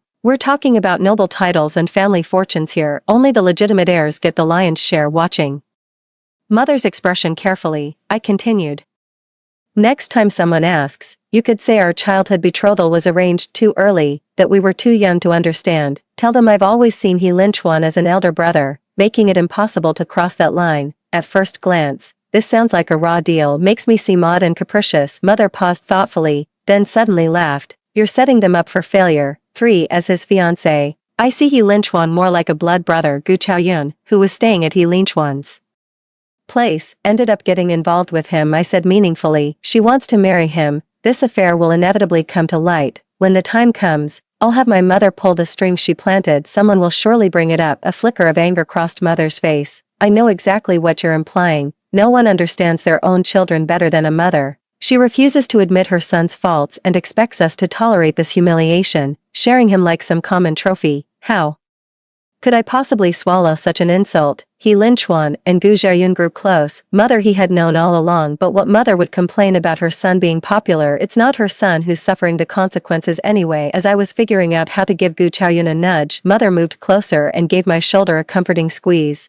This is all my fault for not choosing better back then, making you go through this mess. I leaned against her shoulder and said, even a dog has its own mind, let alone a human. It's a blessing to discover these things before marriage. I thought this would comfort her. Instead of being reassured, she looked at me with concern. Tell me truthfully, did you already suspect his secret dealings with Gu Xiaoyun? Were you afraid to speak up because you thought our family wouldn't annul the engagement? Her gentle eyes brimmed with tender concern for me. My heart quivered. They'd noticed my changes all along. Nonsense, I said. He never once mentioned Gu Chaoyun in all our years of acquaintance, I only knew his family had such a person, precisely because it was never mentioned. We'd all unconsciously overlooked her. Even my family holds He Linchuan in the highest regard. Everyone admires his noble act of taking in his teacher's daughter, never doubting his propriety. Mother gently nuzzled my head. It's just, you've grown so mature lately. Her voice softened. As if you've weathered countless storms. Sometimes when I watch you from afar, you seem so profoundly lonely. The weight of sorrow grows lighter with carrying. Can't bear to hear words of concern. A decade's worth of heartache flooded in an instant. My throat clenched shut, silencing me completely. These agonizing days, it's been far too long. I wanted to say I died before 30, wanted to say they met their end too, but the words caught in my throat. Just like many years ago, I sobbed that I wanted to go home, but Mother's response was, if you come back, what about your sisters?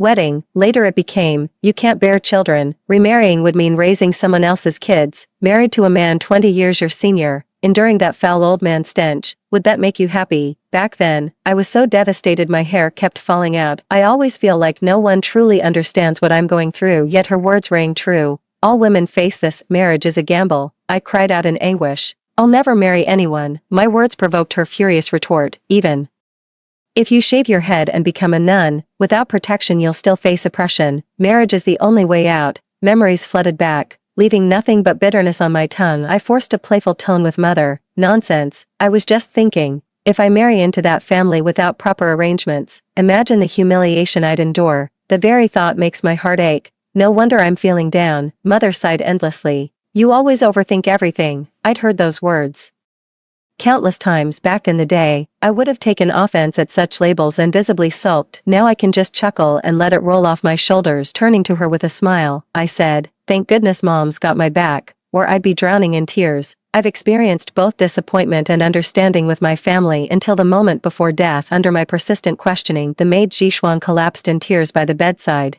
clutching my hand as she sobbed. Fourth Madam has gone into labor. The old mistress was too concerned to stay away and has gone to oversee matters personally. She likely won't return until tomorrow. Dear mistress, please hold on a little longer. Just a little longer, won't you? At that moment, I became acutely aware I may not be my parents' only child, but they're my only parents, so it's only natural to place high expectations on them. As for understanding their struggles, that's completely unnecessary, especially when facing adversity. Understanding them only multiplies the pain when reciprocity is absent. For in the blink of an eye, it was time for the eldest sister's child's first birthday celebration. Mother had gone over to stay a couple days earlier. I went over with my elder brothers and their wives that same day. The two families were related by marriage. We younger ones were all quite familiar with each other. Upon arrival, I dismissed the maids and wandered alone to the back quarters. Chen Wenchu's face lit up when she saw me, calling her Sister Chen Wenjing over. You've been going on about Minju every day, and here she is. You two don't need to stick around here. Go have fun. Wenjing had been fidgeting impatiently, grabbing my arm. She urged, come on, let's get out of here before my second sister starts assigning chores again. I hurried after her in a rush. From behind us came Wenchu's hushed shout, slow down, you two. As we walked further away,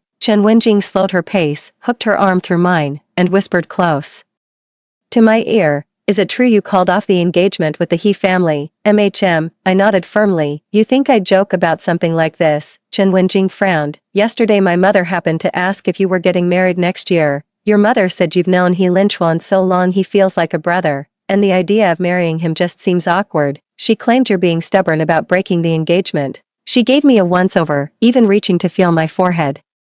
Others might not know, but I do. You've been dying to marry him. How could you suddenly call it off? Major life transitions. Loved ones always worry about me first, but pure affection seems to only last until marriage. I used to think my parents didn't understand me. Friends are supposed to know me best. When things got really heated between me and He Linchuan, he brought in a bunch of mediators. Among them was Chen Wenjing. After arguing fruitlessly for a long time, she grew irritated. The fact that he reached out to me proves he still cares for you.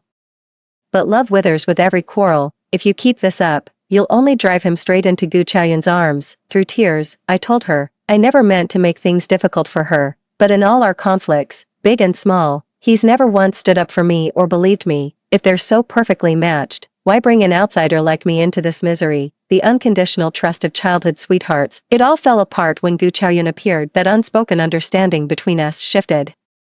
into their every word and gesture, because they were childhood sweethearts too. He defended her with all his heart. What I heard most was, "She's not that kind of person, she's already suffered enough losing her family, why must you target her?" It started with just minor oversights and arrangements. I couldn't even tell if it was the servant's negligence or Gu Chaoyun's deliberate doing, making me seem like some petty mistress. Perhaps Gu Xiaoyun had long since whispered to He Linchuan, "When Zhang Minju marries into this household, should I keep my distance, would my presence upset her?" And similar poisonous words even before my wedding. She'd already marked me as her enemy, laying trap after trap that drove an irreparable wedge between He Linchuan and me. As trust crumbled, we descended into madness, tearing at each other like wounded beasts. His summoning of Chen Wenjing to counsel me, merely repayment for favors granted to her husband, his invitation to my parents, a brutal reminder that retreat was never an option. When hatred turned its gaze upon me, he exhausted every means to break my will. All that came before these truths I alone carry. Under Chen Wenjing's probing gaze, I countered with confusion. These past few years, the more I observe He Linchuan, the more he resembles my second brother. If you know anyone interested in him, they'd better act fast before he gets engaged to someone else. Chen Wenjing bit her lip sheepishly. What about me? Would you be upset if it were me? I let out an abrupt laugh. Beneath her fearful, evasive gaze, she said airily, "I couldn't care less who he marries, but let me make this clear, if things go south, don't come blaming me. After all, I've never lived with him, so who knows what he's like as a husband. After all, she'd been so vehement in her warnings in our past life. Maybe she doesn't mind Helen Chuan's peculiarities. Maybe they'll be doing just fine." Just then, a man's voice suddenly came from behind. Someone's voice abruptly trailed off. A joyful voice called out, "Minju." 5. I turned toward the sound. Jiang Shui came trotting over and linked arms with me affectionately. "Surprise, I've been holding back on writing to you just for this moment." Her sudden appearance genuinely caught me off guard. In my past life, she completely missed my eldest sister's child's first birthday celebration. Why is she showing up unannounced now? Could there be others who were reborn? My startled heartbeat still hadn't calmed. A clear, gentle voice spoke up, "Minju, it's been a while." My hands at my sides suddenly trembled. The Jiang family elders were close with my uncle. I used to visit my maternal grandparents' home. The children from my uncles and the Jiang families would take me around to play. Only Jiang Yuxing, busy with his studies, rarely joined our games. I always bring back little trinkets for him. No particular reason, just that as a child drawn to pretty things, I found this kind older boy handsome and gentle, and couldn't help wanting to sneak closer for another look. Besides, he always seemed a bit down, so I'd try to cheer him up. That time when I was 10, I accidentally witnessed him being punished. No sooner had his father disciplined him than he turned around and nearly beat his half-brother to death. Jiang Yuxing stepped on his half-brother's hand with a chilling smile, growling, "Tell your concubine mother this. Next time, I'll have you chopped up and fed to the dogs." Blinded by rage, he never noticed me trailing behind him like a shadow. When he turned around, he saw the sheer terror on my face. After that incident, I never dared to approach him again. Even when we crossed paths, I'd just mumble a few words with my head down before hurrying away. I could have lived with just that. Only when I grew up did I finally understand his struggles. His mother passed away when he was young. He was mistreated by his stepmother at home. At his most unhinged moments, it happened to be the year his grandmother passed away. The trouble was his inexplicable obsession with me. Later, he learned about my falling out with He Linchuan. He orchestrated chance encounters when I went out, seducing me to betray He Linchuan for an affair with him. The shame and anger I felt upon hearing those words still lingers in my memory. And now, there he was, appearing out of nowhere. I couldn't bring myself to be cold, so I forced a gentle tone and asked, "When did you arrive?" "Just yesterday." "Minju, would you mind showing Swear around? She's never been to Yangqing before and isn't familiar with the area." "No problem." I thought we could wrap up the small talk in a few words, but then came a sharp, accusatory voice. "Zhang Minju, what's the meaning of this? Why would you call off the engagement with my brother out of the blue?" Helinquin's sister He Chiu was storming toward me in a rage. This was the only path to the inner courtyard. Hearing the commotion, many female guests immediately decided against proceeding further. I smiled good-naturedly. "Look at you, getting all worked up. After 10 years of friendship, even if I can't be your sister-in-law, aren't I still your sister?" He Chiu's expression froze as she pressed on relentlessly. "There must be a reason for this. Give me a proper explanation, or people will start spreading rumors about my brother." "Well," I glanced around hesitantly before confessing helplessly,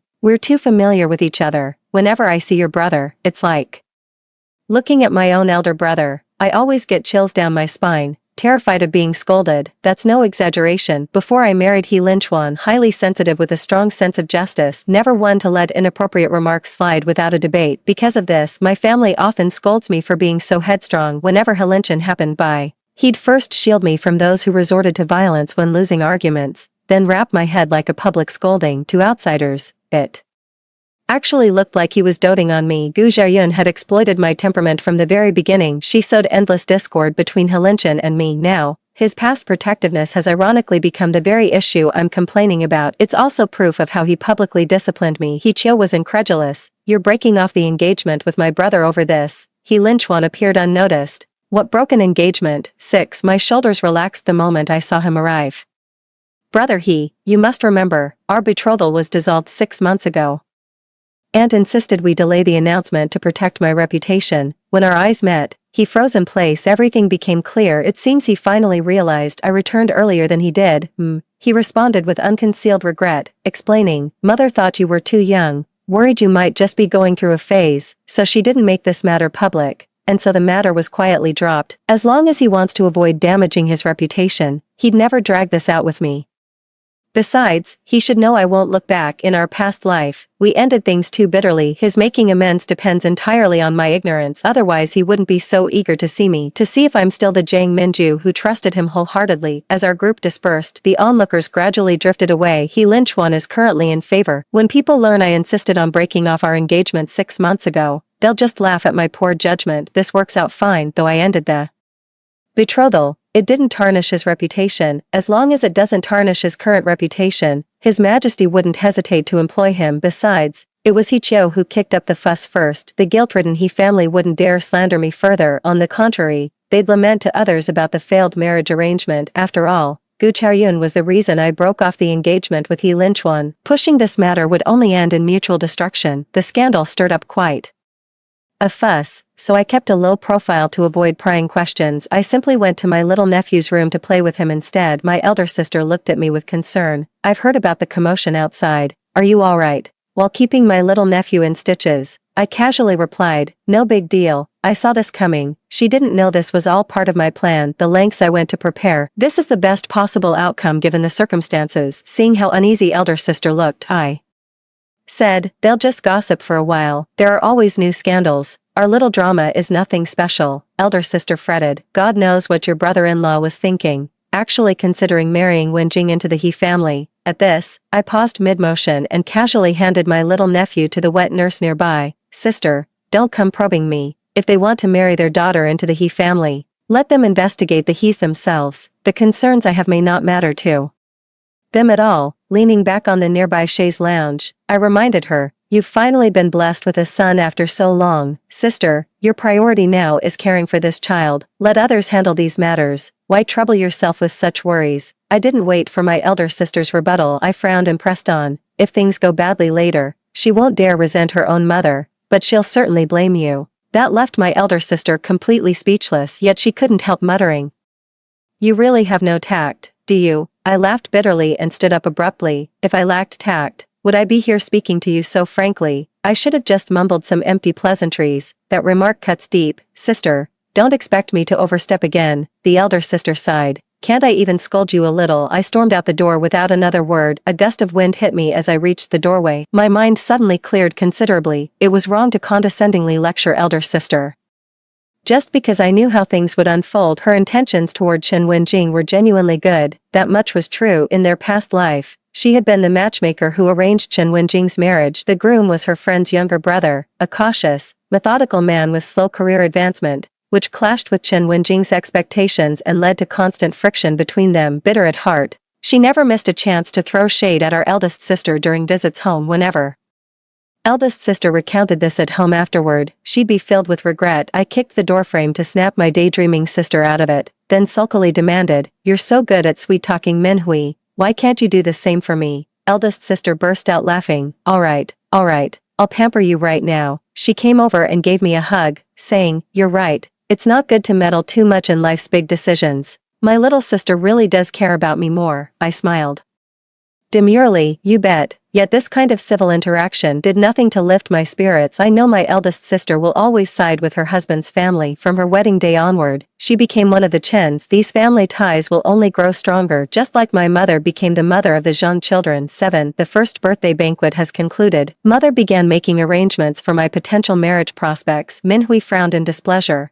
At such a sensitive time, how could we possibly find suitable candidates? Who knows if some might just be here for the spectacle. As I browsed through the portraits, I unexpectedly spotted Chen Wenjing's husband from her past life. Perfect timing to filter them out and minimize future interactions. That's exactly right, Mother said bluntly. Trouble reveals people's true colors. Putting down the portrait, I suddenly said, but I don't quite like this approach. Mother paused before replying, I'll have someone keep watch. They wouldn't dare misbehave. Minhui glanced between us and tactfully changed her tone. Third sister, don't worry, Mother would never let anyone bully you. I didn't press the matter further. Mother's decisions always came as pronouncements. After careful consideration, Mother settled on the second son of Marquis Qingnan's household. Arrange a meeting. Among all the candidates, his status wasn't the most exalted. If I remember correctly, he ranked exactly second. The one with higher statuses the heir of Prince Yu. Mother made inquiries. This second son of the Shin family has a gentle temperament and handles affairs with grace. Given your stubborn nature, having a mild-mannered husband would be ideal. Both families have confirmed their mutual interest. The Shin family first sent Shin Ke to deliver some gifts to my father. After meeting him, father couldn't stop praising. This young man is remarkably learned yet refreshingly modest. Mother inquired about the health of his elderly family members. To our surprise, he responded with perfect courtesy. I also discussed some health preservation methods with my mother, just as the matchmaker said. Her words carried real substance. 2 days later, the Shin family sent an invitation to test the waters. If everything meets your satisfaction, Mother would take Minhui and me to the banquet. If displeased, she wouldn't bring us along. Not only did Mother take us, she also brought generous gifts. I knew it all too well. Today's meeting serves as the final evaluation. Firstly, the Shin family elders wanted to meet me in person. Secondly, it was arranged for Shin Ke to have a brief conversation with me. Everything went quite smoothly. Old Madam Shin didn't summon Shin Ke directly. Instead, she had Shin Ke's younger sister show me around. As we rounded the corridor, the view opened up before us. But when I saw the stone path across the lake, a story I'd heard in my past life at Peach Blossom Hermitage suddenly flashed through my mind. When I went to Peach Blossom Nunnery to light the eternal lamp, I asked everyone to leave during my prayer, but weakened from a recent drowning, I fainted mid-prayer. Upon waking, Abbess Mingxin told me it was the lampkeeper Huiyan who saved me. I wished to thank her in person, but Abbess Mingxin said Huiyan receives no visitors. She told me Huiyan was a tragic soul. She was once an aristocratic maiden. At marriageable age, she encountered a wolf in sheep's clothing. During their meeting, someone pushed her into a lake. The scoundrel had his servants rescue her only to verbally humiliate her afterward, taking pleasure in tarnishing women's virtue. When Huiyan denounced him, his spotless reputation made people claim she'd gone mad with desperation, scheming to trap him in marriage. The younger Shin sister walking ahead looked puzzled.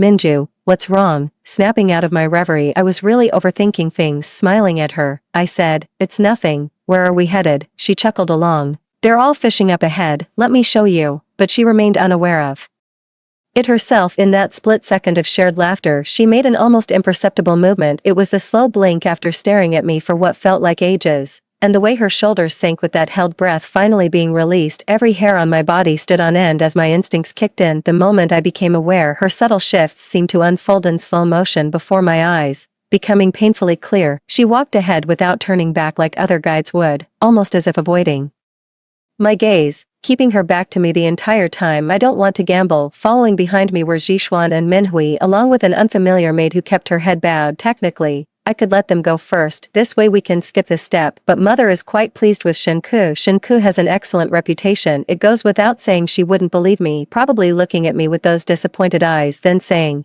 "You're just overthinking things." My heart pounded like wildfire as I nervously glanced around. Your garden is absolutely lovely. A sudden thought flashed through my mind. Perfect. We're alone. Quicker than words could tell, my hands moved faster than thought. In that instant, I whirled around and yanked the approaching maid, flinging her aside with force. Splash, pushed her straight into the lake. Someone just fell into the water over here. Nearby, 2 people dove in without hesitation. Plop, plop. Perfect. I knew I was right, so it was the Shin family who brought Disaster to Huiyan in my past life. The Shin girl stared at the lake in shock. I hitched up my skirt and kicked her right into the water. Soon enough, the two of them were rescued, just not from this cobblestone path. They were taken up another way instead. I gathered my skirts and hurried over. Quite a crowd here. People gathered and buzzed with discussions, pointing fingers at those who fell into the water. My gaze swept over the four in the water. The moment I recognized one of them was Lin Chuan.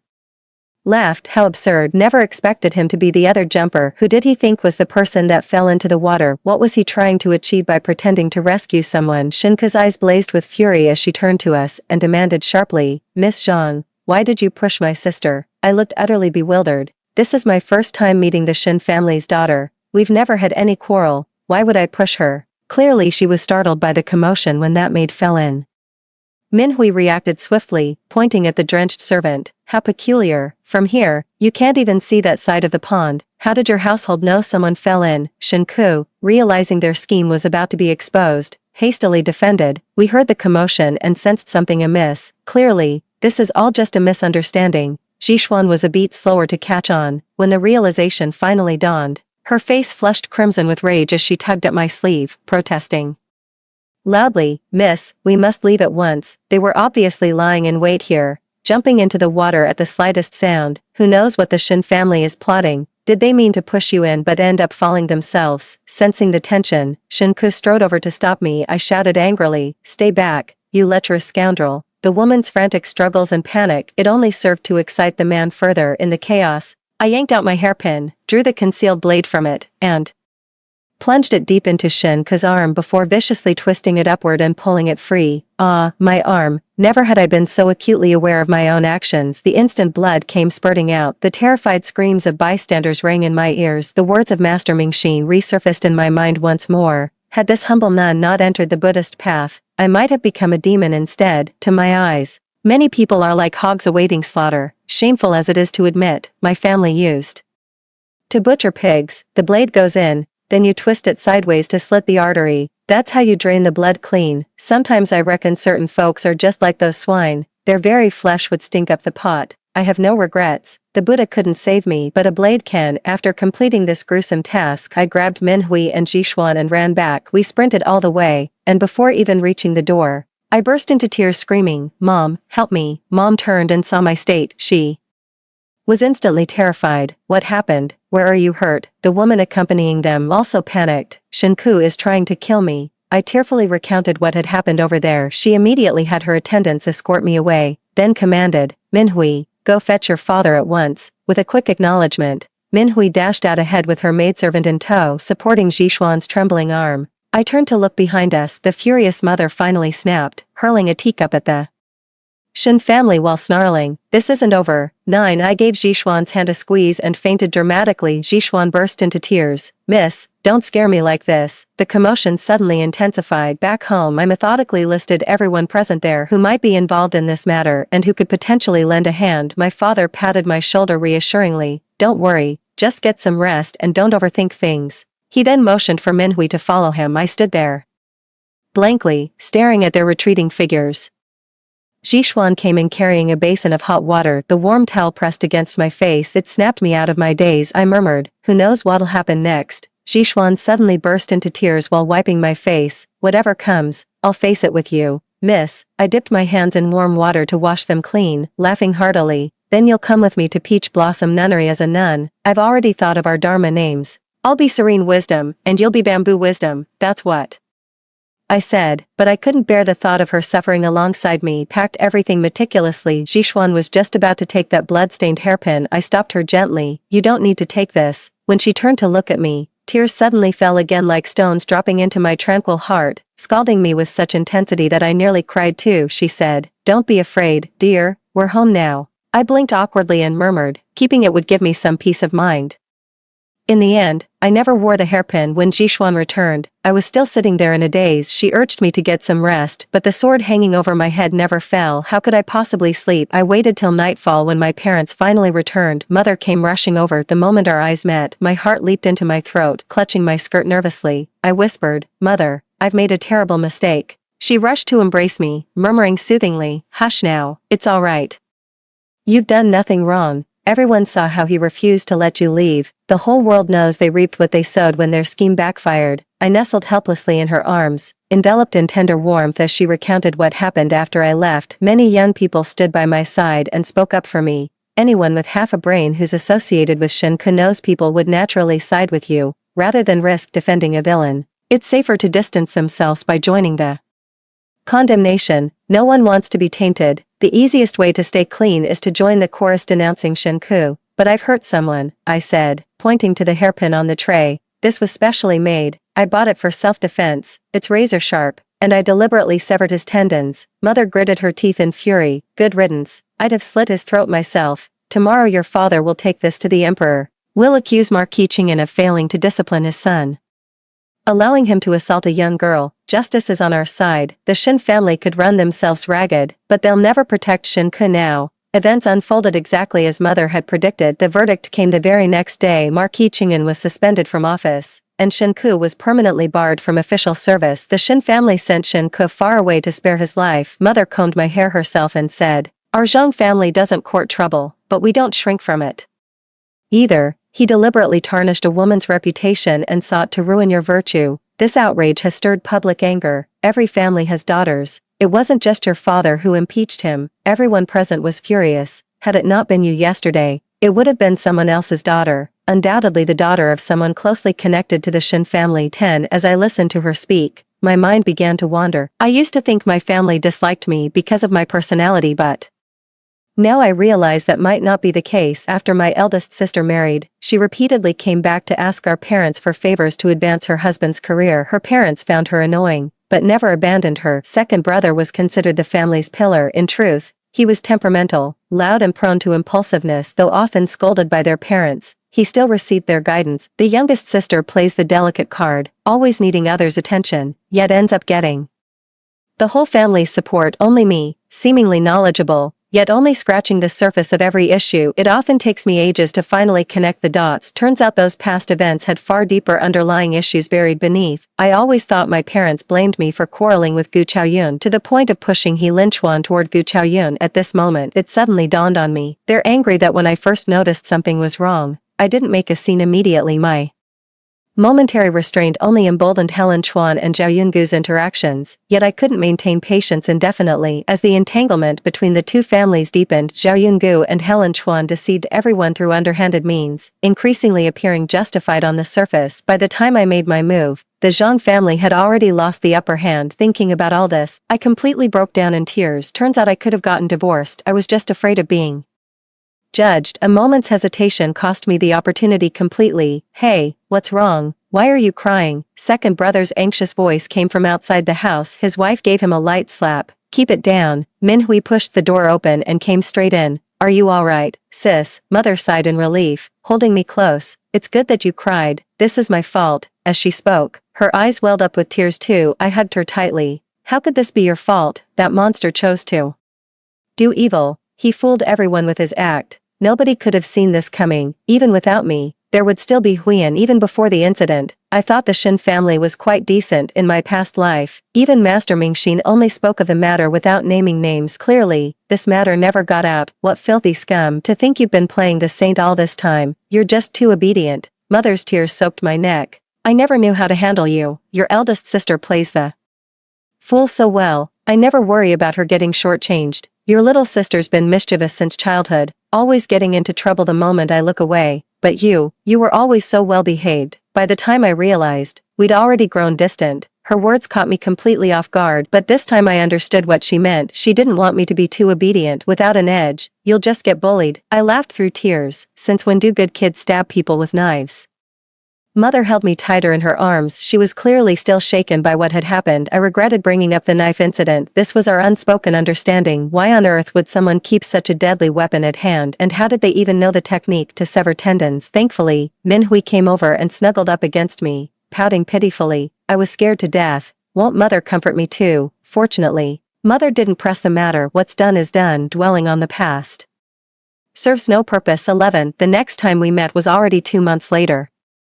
Because of the incident where I injured someone with a knife, the number of applicants has significantly decreased, but there are some new candidates now. The previously submitted applications have been screened. Father shortlisted 3 candidates based on the gathered information. Among them were Jiang Yuxing of the Jiang family, Gu Fei, Chen Wenjing's husband in her past life, and Lu Ming, heir to the Prince of Yu. After the incident with Shen Ku, Mother became much more open with me. She picked up Jiang Yuxing's invitation card and began explaining it to me in detail. Thanks to your uncle's connections, I know the Jiang family quite well. Yuxing himself is decent enough, but his father lacks sense. The poor boy still doesn't know how to take care of himself. When I saw him recently, he cut a fine figure, but his posture was too rigid, as if he could never relax. She set it down with a tinge of regret. Marriage isn't just about living with one man, it's living with his entire family. If there's someone unreasonable in that household, it'll be a lifetime of troubles. I never once considered him. Let's not even mention those absurd past life incidents. I actually know him quite well. After losing both his mother and grandmother in succession, with his father constantly oppressing him, he's developed an overly sensitive nature. Being with him is like handling someone full of wounds. One wrong move and you'll touch a raw nerve. Mother nodded. That makes perfect sense. By the same token, Gu Fei is also unsuitable. He once had designs on the Chen family's daughter, but when Jing's parents favored He Linchuan, recently, I heard he jumped into the river to save a maid from the Shen household. At this point, Mother let out an unsparing scoff. When Jing's parents thought he still carried a torch for you, but ultimately gave up on him, which means the Gu family sent over an invitation. This may not align with Gu Fei's true wishes in their past lives. These two, it was a classic case of willing victim and willing offender. When confronted with the Crown Prince of Yu's missive, Mother rarely showed puzzlement, but this time she murmured, "What's going on with that family? They've actually sent proposals twice now.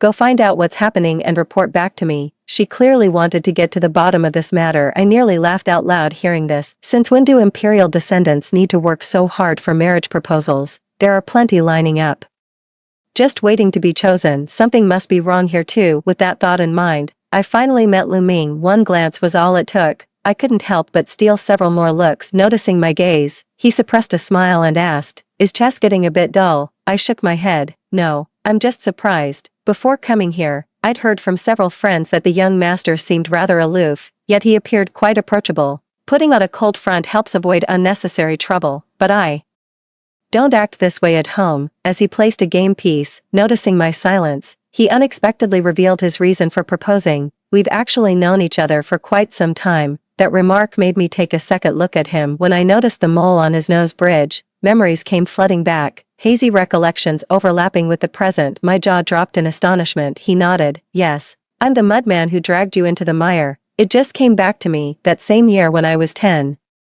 The Jiang family had a guest who often played with us. Everyone called him young Master Qin. Aren't you from the Qin family?" I still remember how wildly he played, as if every day was pure joy. Jumped into the river to play, only to find more mud than water. Seeing how clean freak I was, they took offense at my disgust over their mud-covered selves, so they simply dragged me down into the mess with them. "My maternal family name is Qin," he said while capitalizing on my distracted misstep in the game. "When traveling, one usually adopts an alias." I sighed without thinking. "I didn't even notice." He handed me the chess pieces he'd picked up. "I've always liked you." His words were startlingly direct, more than I'd ever heard before. I froze completely. He explained to me, "But my parents said I'm too young and my personality isn't settled yet. My feelings might influence you, so I've kept my distance." As he spoke, he pushed the chess piece closer to me. "Now, I'm not a child anymore." The unspoken message was clear. He still liked me. My cheeks burned. "Why would you like me? I'm nothing special." Though puzzled, they still opened their hands to receive it. One black stone after another, burning hot to the touch, betrayed his nervousness. He averted his gaze, unable to meet my eyes. "Sometimes you're like the sun, sometimes the moon." I was speechless. "Mood swings, ahem." He cleared his throat repeatedly in a poor attempt to hide the smile tugging at his lips. "Both the sun and moon exist to describe someone as radiant as you." Before leaving, he said to me earnestly, "What you perceive as flaws are actually virtues you don't recognize. The light you think you lack has already illuminated others without you realizing." 12. Until Jiang Yuxing came looking for me, he asked me, "Would you give me a chance?" To my surprise, he didn't just stop me on the street. Instead, he went to plead with my parents, just to secure a chance to meet me. "Well, in that case, I don't mind being civil to him." In response to his whispered plea, after a moment's hesitation, I shook my head. "Brother Yuxing, I've always regretted one thing. I shouldn't have avoided you back then. What you did wasn't your fault. I'd always known he was handsome. When he looked at me with those sorrowful eyes, it's hard not to be moved, but I know full well, this is admiration. I carefully weighed my words of refusal. I might have knocked on your window for a moment, but I never intended to break in and rescue you. He seemed barely able to endure it. His slightly reddened eyes were barely visible. Even so, he recounted everything that had happened. When Grandma passed, I was devastated. Everyone saw my pillar of support was gone. They all drifted away. Only you kept checking on me, never treating me like I was invisible. But I ended up scaring you off. His voice caught. If only. I cut him off. No what ifs. Don't even go there. I held his gaze without flinching. I can't save anyone, but I hope you'll find the strength to open your own doors, pull out that dagger in your heart, and walk away from toxic people. You've got a whole life ahead. Live each day with purpose. And one day the good memories will outweigh the pain. I'd never seen a man cry before. He was the first. Tears long held back trailed down his face. For some reason, I felt a pang of melancholy, yet I knew perfectly well, deep down, we're cut from the same cloth. I too once had that dagger in my soul. It made me question everything about myself. Only I know how deeply that blade cut me. Every decision I make is being influenced by it. I've always considered myself well-behaved and sensible, never needed strict supervision like my younger sister, but I don't know, that kind of supervision is actually an act of care. Because of this absence, I often lack confidence. Everything that followed only deepened my anguish. A shard of steel began piercing my heart. I grew increasingly guarded in my existence. The harder I struggled to face my true self, the path ahead grows ever narrower. In times of sorrow, even the sky feels constricting, for my world had long been plunged into darkness. I told him, when craving others' love, you must first love yourself. How long has it been since you truly savored a good meal, or freely wore what pleased you? Jiang Yuxing finally broke down and burst into tears. The dark clouds hanging over his head seemed to lift somewhat. Suddenly, I understood the meaning behind Lu Ming's words. Weaknesses can also be strengths. Eldest sister often pleads with our parents on behalf of her husband. She has a tender heart, not just toward her husband, but all of us. Knowing this softness of hers, we in turn treat her with gentle kindness. Second brother is boisterous and speaks his mind bluntly, so everyone responds to him with equal directness. Youngest sister Minhui is quick-tempered and spoiled, never hesitating to show her anger, but she never holds grudges. Her sweet apologies always melt our hearts. My sensitivity lets me notice those silently weeping in corners others overlook. To Lu Ming, whether I'm the sun or moon, I radiate light in his eyes. This feels like more than ordinary affection. 13. I married Lu Ming. Only after marriage did I realize he's far from perfect. No charming gentleman, nor refined and cultured. Often curses his political rivals at home, putting on a tough and cold front outside. When the first child was born, he'd worry, it'd be better if Jiehui takes after you rather than me as a child. What's the difference between that and a wild monkey? Yet he's remarkably steady, capable of handling all sorts of matters. We do argue sometimes, but there's one thing that puts my mind at ease. He could never bring himself to say hurtful things to me. That's why I can't bear to push him too far either. He never puts on airs around me, nor does he tread too carefully. I still remember when Jiehui was born, holding our daughter with red-rimmed eyes. He came to me, Minju. I responded weakly. Anyone with half a brain would know I need rest right now. After a pause, I heard his worried voice calling out again. I almost laughed in frustration. So he was worried I might die. He seemed born knowing how to treat people right. This kind of understated affection, exactly what I needed. His presence permeates every corner of life. I could tell he was in a bad mood when he was gardening. He understood my occasional sarcastic outbursts weren't meant seriously. I helped him unwind in my own way. He taught me there's no shame in saying sorry. Seeing he Lin Chuan again. 5 years had already passed since the incident with the Shen family. The He family sent him away to gain experience. Even with his knowledge of past lives, he still failed to capitalize on his head start. The water conservancy project nearly collapsed under his watch. Fortunately, he brought along the very person who saved the day in their previous life. The truth finally dawned on him. Some things are best left to the experts. Approaches must adapt as circumstances change. Nothing remains constant, including people, so he was genuinely surprised the moment he saw me. It was that kind of shock you get when seeing a familiar face that's changed dramatically. Fortunately, Jia Sui's arrival broke the awkward silence. That little brat has turned into a complete wild child after all. At the marriageable age of Minhui, she remained as lively as ever, chasing after and calling out, "Hey, Jia Sui, don't run so fast, your aunt can't keep up with you." Jia Sui, Helen Chuan was utterly shocked. He looked at me in panic. So it was. I bent down and scooped up the squirming Jiehui. "Stop bothering your aunt. Apparently he knew about the memorial tablet placed before the eternal lamp at Peach Blossom Nunnery. We once had a child together. The little one was lost in the river with me before we even knew its gender. I gave him the name Jaha. She even shot me a glance after saying that. It's probably for the best that Ranta is gone. I pray for his swift reincarnation. I hope he can live a good life. I drugged He Linchuan, so he'll never be able to have offspring. It's not that I'm infertile, he's incapable. My hatred for him never ceased. So after the Shin family incident, I had people spread word of He Linchuan's acquaintance with Shin Ku. They say Shin Ku would ruin my reputation just to back up his sworn brother. That's why no decent family would dare marry their daughter to him in the end. He had no choice but to marry Gu Xiaoyun. Rumor has it Gu Xiaoyun's been in constant fights with his parents. His parents weren't pleased with Gu Xiaoyun as their daughter-in-law. Gu Xiaoyun detested the hypocrisy of the He couple. Nothing brings more satisfaction than seeing your enemies suffer. They'll haunt you like ghosts for the rest of your life, then die consumed by resentment and regret. Story 2. Reborn for the third time. Xing Xiaoxi still died at the age of 28, unwilling to accept it. I started over again. We met, fell in love as usual, then sudden changes occurred. He began using his poor mental state as an excuse to frequently visit his psychologist until the day I caught them kissing in the consultation room, when Xing Xiaoxi scoffed and said, "You might think I'm crazy if I say this, but I've actually died 3 times, each time right next to Xiao Ran. I originally wanted to see how she'd save me, but now I realize she must be bad luck. I stayed far away, and look, I'm perfectly fine now. I quietly retreated in this 4th life. Whether he lives or dies has nothing to do with me. I'm going to live my own life now." I can't describe how I felt when I heard those remarks. Xing Xiaoxi bent down and buried his face in Feng Qinshuang's neck, lifting her long hair to take a gentle sniff. Feng Qinshuang was his psychologist. Xing Xiaoxi has been mentioning lately that he feels mentally confused and needs to see a doctor. I didn't expect it to be this kind of perspective. The intimate side of the two was utterly blinding. The grief and fury of betrayal instantly consumed all my rationality. I could hardly restrain myself from rushing in to confront him, demanding why he would do such a thing. Through 3 lifetimes of rebirth, Xing Xiaoxi's heart has always remained devoted to me. I firmly believed this, yet the reality of the 4th life dealt me a heavy blow, leaving me in disbelief and wondering if I had misunderstood something. Then Xing Xiaoxi, whom I considered the most loving, devoted,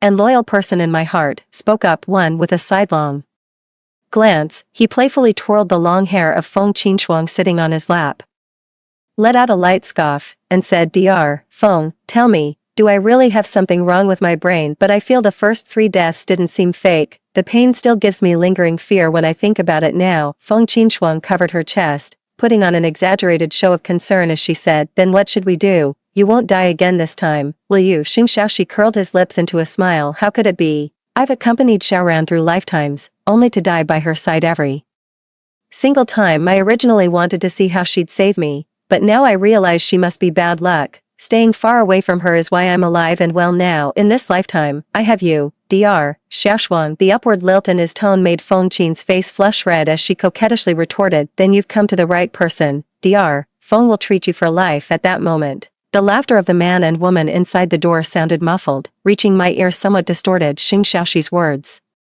kept replaying and amplifying in my ears, making my heart constrict and a suffocating sensation surge over me. I leaned against the wall, gasping for breath in great heaves. I can no longer recall how I got home that day, only remembering the moment I collapsed onto the sofa, as if all strength had drained from my body like a spine being pulled out. I went completely limp. This is not an exaggeration in the slightest. What kept me restarting again and again was this obsession with saving 28-year-old Xing Xiaoxi. He died in our most loving moment during his 1st life. We had just gotten our marriage certificate, and he was driving me on a self-guided tour. In the car, I was still admiring the ring, saying I wanted to design a matching pair of earrings. Before his okay could even land, an out-of-control truck on the highway crashed into us with a bang. In that moment, time seemed to slow down. My pupils, dilated with horror, clearly reflected him lunging toward me, shielding me with half his body. In the end, I saw his eyes, unwilling to close, stained with blood, filled with love and pain. I screamed hoarsely, crying uncontrollably in disbelief. My mind was consumed by a single thought: no, Xing Xiaoxi can't die. We still have so much left undone. I want to start over. I want to save him. Suddenly, it felt like another voice emerged in my mind asking, "Are you sure? Sure about abandoning your future? Going back to possibly fail again?" Repeating the cycle over and over, I said, "Yes." So I gave it my all for 1 lifetime, 2 lifetimes, then this lifetime tells me he knew everything all along. He just watched me, wretched and humble, begging him to stay alive. He even said it was my bad luck, that I was the one who caused his death. When Xing Xiaoxi returned, the night was already deep. I was still sitting blankly on the sofa, retracing where it all went wrong, wondering when exactly his heart had changed. Why aren't the lights on? What are you sitting there spacing out for? His tone was as gentle as ever, sitting beside me and naturally reaching to wrap an arm around my waist, so normal it was as if what I'd seen earlier was just a dream. I dodged out of reflex. The atmosphere grew somewhat stiff, a trace of indifference flashed in Xing Xiaoxi's eyes, clearly having noticed my unusual behavior, but as if weary, he didn't inquire further. I'm going to bed first, you should rest early too. That night I slept poorly, though Xing Xiaoxi lay beside me, my mind kept replaying scenes of his death. In his first life, he died instantly in a car accident, blood seeping from his body and soaking through my shirt. In our second life, we got married, we didn't go on a honeymoon, so that car accident never happened. Then the accident came in the most absurd way. He came to pick me up after work when suddenly an advertising board crashed down from above. It struck him squarely and impartially. I watched helplessly as the tall man was crushed without a trace, as if heaven had decreed his death. I refused to believe it, so we came to the third life. In this life, I quit my job and got married, following him almost everywhere, afraid that he might have an accident if I let him out of my sight. Thus, we made it safely to his 28th year. On his birthday, the candlelight illuminated his sparkling eyes, and in the glow, he confessed to me with moistened eyes, Ran, it's so good to have you. My heart was pounding wildly, and I could only feel his smile growing fainter, his face becoming increasingly blurred. An overwhelming sense of unease nearly knocked me off my feet. Then Xing Xiaoxi spat out a mouthful of blood. Perhaps too much time had passed, or perhaps my mind was too frantic to hold on to any other memories. I can't recall the name of his illness, something extremely rare. Life just came to an abrupt end, with an almost absurd abruptness. My last memory lingers in a pristine white hospital room. In the deathly silence, only the faintly glowing machine beside me persistently beeped, like it was counting down my last breaths. I refused to accept this. How could I ever accept it? I met Xing Xiaoxi in my youth. Back then, I was a country bumpkin from the countryside. Because I was somewhat pretty and had enviable dancing talent, a few girls in class started targeting me intentionally or unintentionally. I endured and endured, until the day they overturned my grandmother's pancake stall. Amidst the mess on the ground, I tearfully helped my grandmother up while the girls, glamorous and aloof, laughed with sharp, piercing voices. They called me Pancake Girl and told me to go home and flip pancakes. Grandma was mute, her lips trembling as she gestured to wipe the oil stains off me. They laughed even more joyfully, and so Xing Xiaoxi appeared at this moment holding a camera. He made a call that summoned the school authorities. He was a good student and his family was fairly well off, making him quite an impressive figure in our small town. It was evening, though the sky had been overcast all day. Somehow at that moment the sunlight broke through the layers of gloom, pouring directly onto Xing Xiaoxi. He extended his hand, holding a clean and neatly folded handkerchief in his palm. The first thing he said was, "Sorry, I wanted to gather evidence first, so I didn't come to help you right away." Even now, I still remember how my heart raced that day, violent and powerful. It sustained me as I traversed alone through countless worlds of his death in cycles. Even by the second morning, I was still somewhat dazed. Xing Xiaoxi got up at this moment, changed into the clothes I had ironed, and glanced at me setting breakfast on the dining table. "Aren't you going to the dance troupe? Just staying at home like this? There's nothing for you to do here anyway." His voice trailed off on the last few words, filled with confusion. My hand wiping the table paused as I looked up at him, only to see his gaze quickly shift away to "Have breakfast at home. I won't eat. Don't see me off, and don't come pick me up tonight. I'm going to see Dr. Feng." He rubbed his temples at just the right moment, speaking in a flat tone. If it were before, I would definitely be worried about his condition, but now, I just feel a chill in my heart. He's about to turn 28, and we're about to get married. In previous lives at this time, I had completely lost the mood to work, living in constant fear every day, so I simply quit my job at the dance troupe and truly became a housewife. Back then, he thought I was working too hard and said, with a smile, "Then don't go, just dance for me alone from now on. With me here, what do you have to worry about?" I accompanied him to and from work, and he proudly introduced me to his colleagues. He raised his hand boastfully to show off our matching rings, and now, he looks at me warily and coldly, telling me, "Stop staring at me all day, find something to do for yourself." My breath hitches, followed by the slam of the door, plunging the room into an eerie silence. I sit at the table, mechanically picking at the breakfast in front of me, still warm to the touch, yet it feels unusually cold when it reaches the mouth. How could this happen? Ever since Xing Xiaoxi started treatment, the distance between us seems to have gradually widened. He's begun to grow weary and reject my presence after spending 3 lifetimes with me. Now you found true love, but saving Xingshaoxi was like a pre-programmed destiny written in my code. Suddenly being asked to give up feels like losing the center of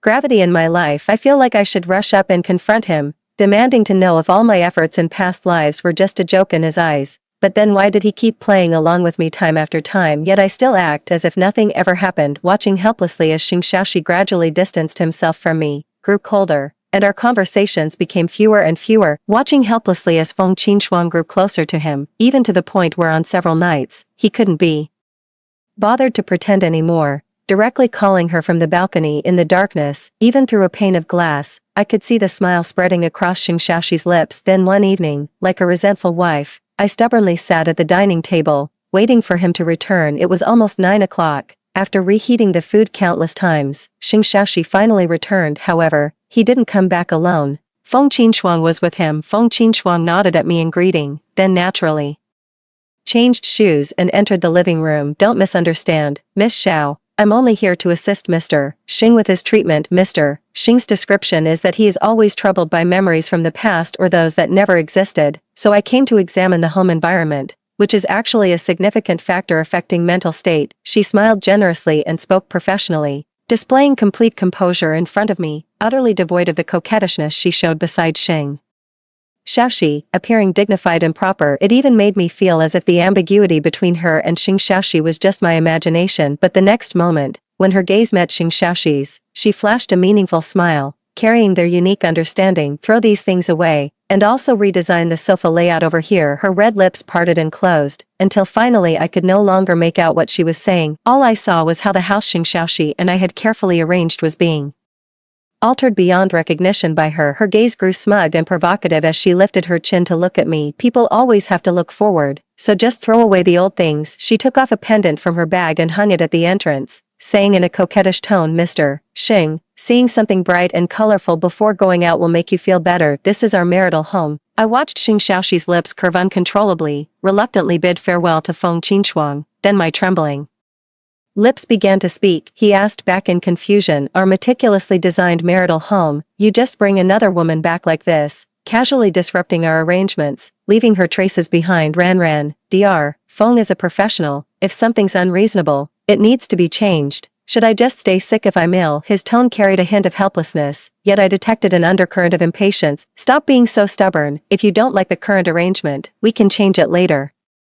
According to your preferences. Bitterness rose in my throat. I took a deep breath and forced a smile as I spoke. Xingshaoxi, are we supposed to get our marriage certificate next month? Are you still getting married? Xingshaoxi frowned. What are you making a fuss about? Just because Feng Qinshuang came to visit. Xiao Ran, I think you have too much free time. If you have nothing to do, go find something to occupy yourself. Stop staring at me with wild imaginations. Now you're just saying whatever comes to mind. He wanted to say something more, but the next second he froze in place. My tone was flat and cold. Let's not get married. Just 3 words, yet I struggled to say them. Xingshaoxi didn't react immediately, his eyes showing a trace of confusion. What did you say? As he spoke, his voice trembled slightly, sounding as if he was suppressing some kind of joy. I suddenly remembered what he had said in front of Feng Qinshuang. She's always clinging to me, like bad luck following me around. How could I not have accidents? My tears just froze in my eyes, held back from falling. Instead, a surge of grief and indignation rushed to my head, my icy blood seeming to ignite as I smiled soundlessly. What? Are you pleased that I said I won't get married? Xingshaoxi, you haven't really fallen for someone else, have you? Can't wait to get rid of me. Realizing I seemed to be joking around with him, his expression instantly darkened, his face terrifyingly grim. Xiao Ran, it's you who seems to have mental issues. Think this is fun? No wonder I've been in a bad state lately. It's because of your influence. He looked down at me condescendingly, angrily threw off his coat, and went to sleep in the guest room. The living room fell silent again, but the oppressive atmosphere lingered. I looked up at the ceiling, and the tears I'd held back for so long didn't recede. Instead, they rushed out uncontrollably. After that day, the relationship between Xingshaoxi and me grew even more strained. He began openly seeking out Feng Qinshuang without any pretense. Faced with my heart-wrenching accusations, he merely looked at me indifferently, his expression mocking. Then just give up on me. Don't get married then. Your world doesn't revolve around me alone. He remained calm, which only made me seem like the crazy one. I was left speechless. I can't accept this. I've invested 4 lifetimes. My sunk costs are too great. So great that I lack the courage to abandon everything I built. I kept thinking, just wait a little longer, until the day we were supposed to get our marriage certificate.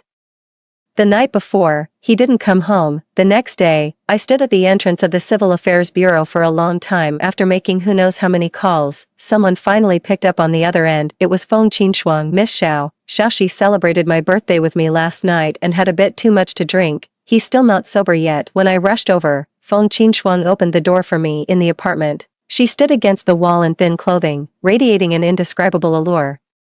Following her gaze, I saw the man inside getting dressed. Today I'd unusually put on makeup and pinned up my hair, but at this moment, with my hair disheveled and holding our documents, I looked utterly ridiculous. Turning around to look at Xing Xiaoxi, apart from some surprise, he remained composed and instead asked me, "Why are you here?" Feng Qinshuang thoughtfully closed the door for us. Only her spectator's gaze was so piercing that it threatened to shatter my last shreds of rationality. "What am I doing here, Xing Xiaoxi? Are you even sober?" My blood boiled, and I couldn't help but throw all the documents on the ground. "If you don't want to get married, just say so. There's no need to humiliate me like this." He froze for a moment, then slowly picked them up, curling his lips into a faint smile. "I thought you already knew, but you still wouldn't let it go." He straightened up and stood over me, looking down with indifference as if I were a stranger. "Can't you tell? I want to break up with you." Reason snapped like a taut string. I widened my eyes in disbelief as I looked up at him. I tried to find traces of the person he used to be in the man before me, but I failed. He lounged lazily on the edge of the bed, watching my reaction with amusement. "Xing Xiaoxi, what do you think death feels like?" After a long silence, I heard my own voice, hoarse and startling. I didn't feel death, but it was close. That kind of pain was worse than dying. So tired, so exhausted, I don't even know why I'm still holding on. Xing Xiaoxi visibly stiffened, his pupils trembled uncontrollably. Panic flashed across his face for a moment before he lowered his eyes, unnaturally avoiding my gaze. He knew what I was talking about. After all, he also carried memories from 3 lifetimes. He remained silent, and suddenly I felt a profound sadness. It felt like a century of silence had passed. "Do you think I'm not tired?" Xing Xiaoxi finally spoke, having died 3 times. "Do you think I feel good about it, every time?"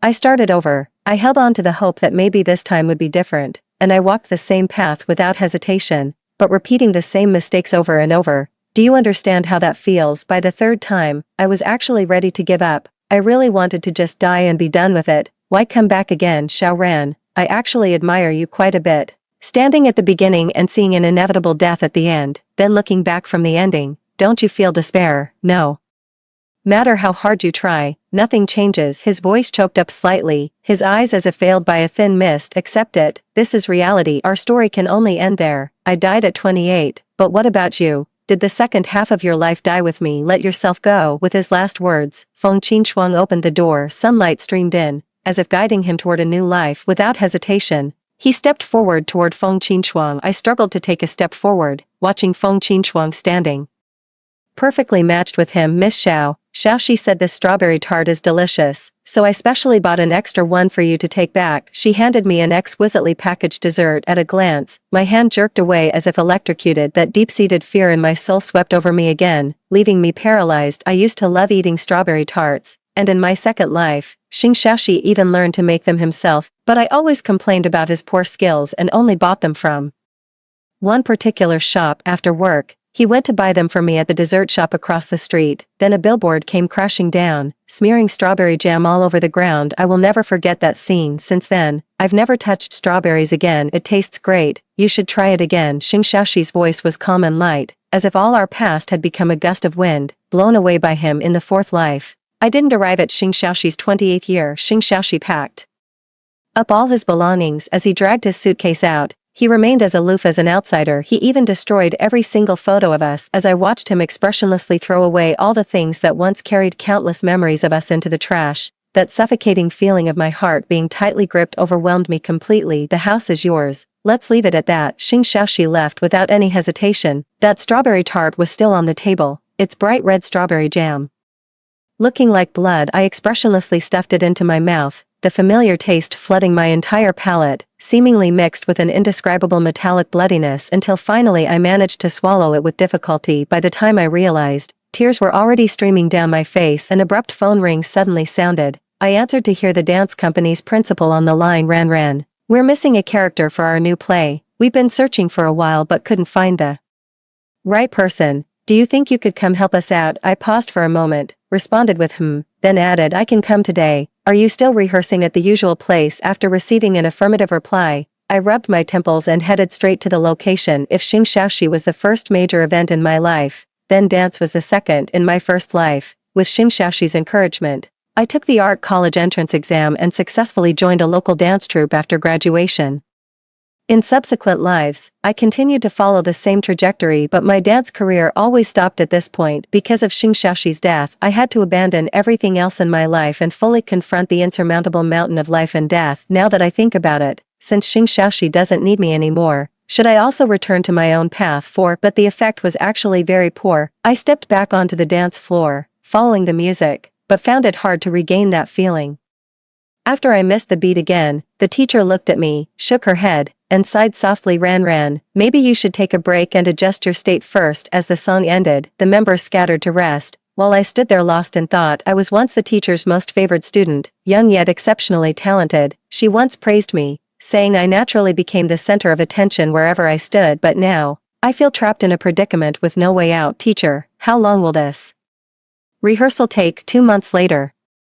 I froze for a moment when I got the answer, because by that calculation, the premiere date happened to be Xing Shaoxi's 28th birthday. In several past lives when I was desperately trying to save Xing Shaoxi from death, the dance troupe completed their premiere perfectly without me. Actually, I didn't need to participate after all. They never came looking for me in previous lifetimes. The moment this thought crossed my mind, I was ready to back out, but as the music's rhythm surged again, watching everyone compose their expressions and devote themselves wholeheartedly, the words of surrender stuck in my throat, impossible to utter. The moment I stepped out of the dance studio, I immediately booked a plane ticket. The destination was a small town in the southwest, where the dance now incorporated local ethnic characteristics. Having been away from the troupe for so long, I could no longer keep up with the pace. The teacher was very supportive. Go and learn something new, and take the chance to relax. It'll do you good. The wind blowing against me lifts my long hair as I exhale a deep breath, suddenly smiling in relief. Some things are just meant to be let go. I too have my own 28th year. By the time I returned from out of town,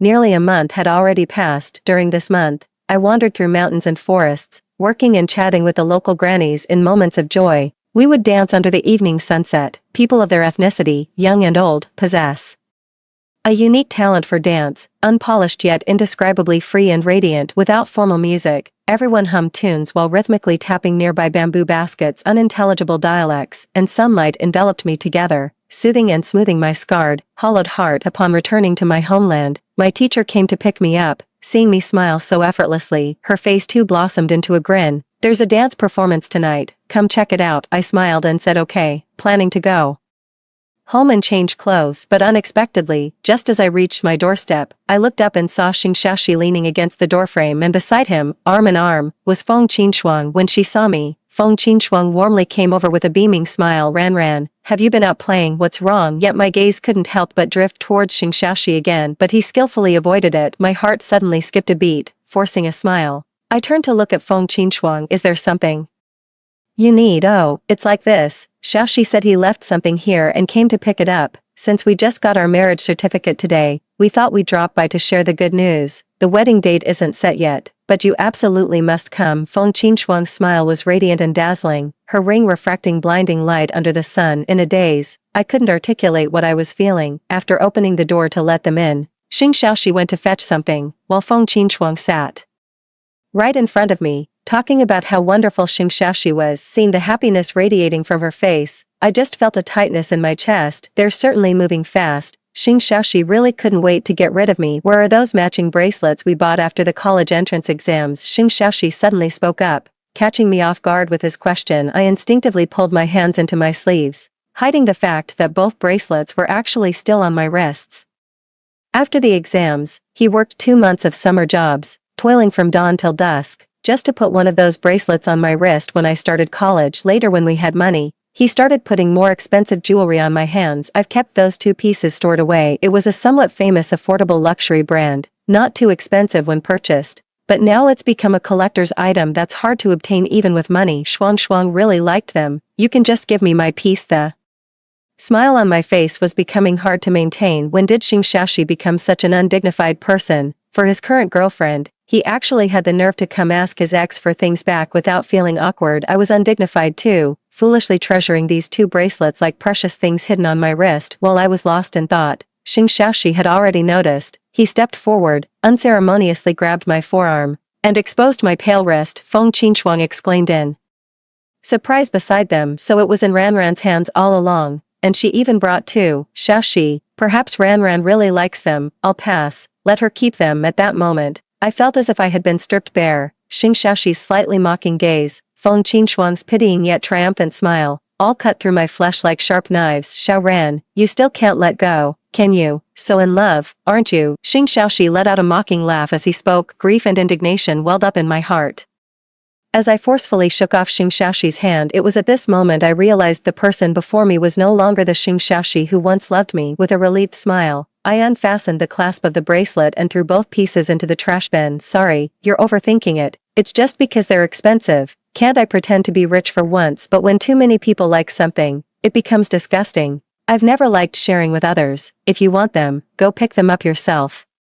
That day, Xing Shaoxi left angrily with Feng Qinshuang in his arms, and before going, he didn't forget to humiliate me one last time. Don't you dare fall apart without me. This time, make sure it's not you who dies first. I no longer had any lingering feelings for him and retorted without hesitation. There's still a month left. Say your proper goodbyes to your wife, lest you run out of time for last words. Watching his retreating figure, I decisively picked up the trash bag and flung it straight into the large bin by the door. Perfect. Now there won't be any trace of him left in the house. I looked around, thinking I might as well rearrange the home decor in a couple of days while I'm at it. In the evening, I went to watch a dance performance. My colleagues on stage saw me and smiled back at me. When it ended, I suddenly realized I was already in tears on the way to offer flowers at the backstage. I suddenly heard sobbing sounds. I looked and saw what appeared to be a mother and daughter. The one crying was a little girl, her mother comforting her by her side. It's okay, Yu. We'll come back next time. Big sister will definitely return. As I stood there at a loss, the little girl suddenly looked up and met my gaze. The next second, an extraordinary light burst forth in her eyes as she stared at me in disbelief. Sister Xiaoran. By the time I came to my senses, she had already run up to me. Oh, it's you.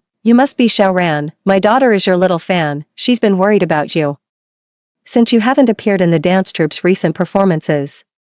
And she insisted on coming backstage to see you. Ever since this child watched your performance 3 years ago, she's been determined to learn dance, saying she wants to share the stage with you someday. Her mother's words hit me like a pebble dropped into my heart, sending ripples through my emotions. The girl shyly stole glances at me, her round face flushed with excitement. The girl's mother warmly pulled us together for a photo. Before leaving, the girl gently tugged my sleeve and asked cautiously, Sister, is something wrong? Why haven't we seen your performances for so long? Sister will keep dancing, right? Yu will always be by Sister's side. I froze for a moment, unsure why. My eyes grew slightly moist. I bent down to pat her head and nodded solemnly. There'll be my performance next month. Remember to come watch. Yu. I watched as the little girl's eyes widened, brimming with unrestrained joy, and smiled back at her. She skipped away, and the teacher appeared beside me at some point. Have you found the status? I nodded and softly murmured hum. Time flew by as I immersed myself in rehearsals, and before I knew it, the opening night had arrived. An alarm I never set suddenly went off abruptly when I woke up in the morning. Confused, I was about to turn it off when I realized it was a schedule reminder. Only then did it dawn on me. Today is also Xing Shaoxi's 28th birthday. The alarm was counting down, 12 hours left until the time he was last diagnosed with the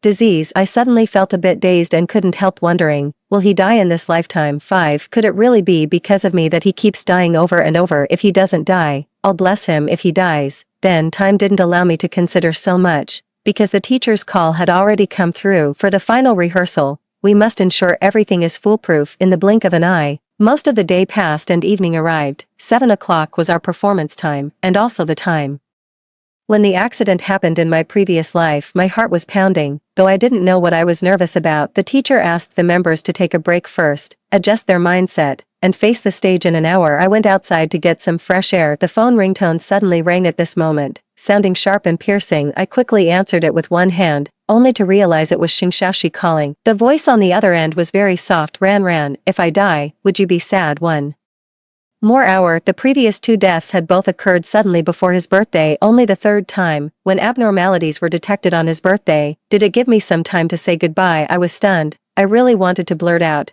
no way, aren't you bound to die anyway, whether with me or with Feng Qinshuang? Such words to mock his infidelity, but when the words reached my lips, I just sighed softly. Maybe if I die, will you start over? He asked again, perhaps separated by a screen. I couldn't discern the emotion in his voice, only his voice sounded somewhat hoarse, distorted as it reached my ears. This time I didn't hesitate and replied firmly, if he dies again this time, it can only prove that all my previous efforts were in vain. Fate is predetermined and cannot be changed no matter what. I won't have any thoughts of restarting again. He was silent for a moment before speaking again in a faint voice. All right. Wishing you a successful performance. The moment I hung up the phone, a flood of inexplicable emotions surged in my heart, but the strongest one seemed to be nothing more than a sense of pity, a tragic fate that cannot be escaped no matter how much one cycles through it. I walked backstage where the actors had already begun applying makeup and changing costumes. I also composed myself, preparing to face the upcoming performance at 7 o'clock sharp. Everything resets. I stepped onto the long-awaited stage, gazed at the audience filling the seats below, took a deep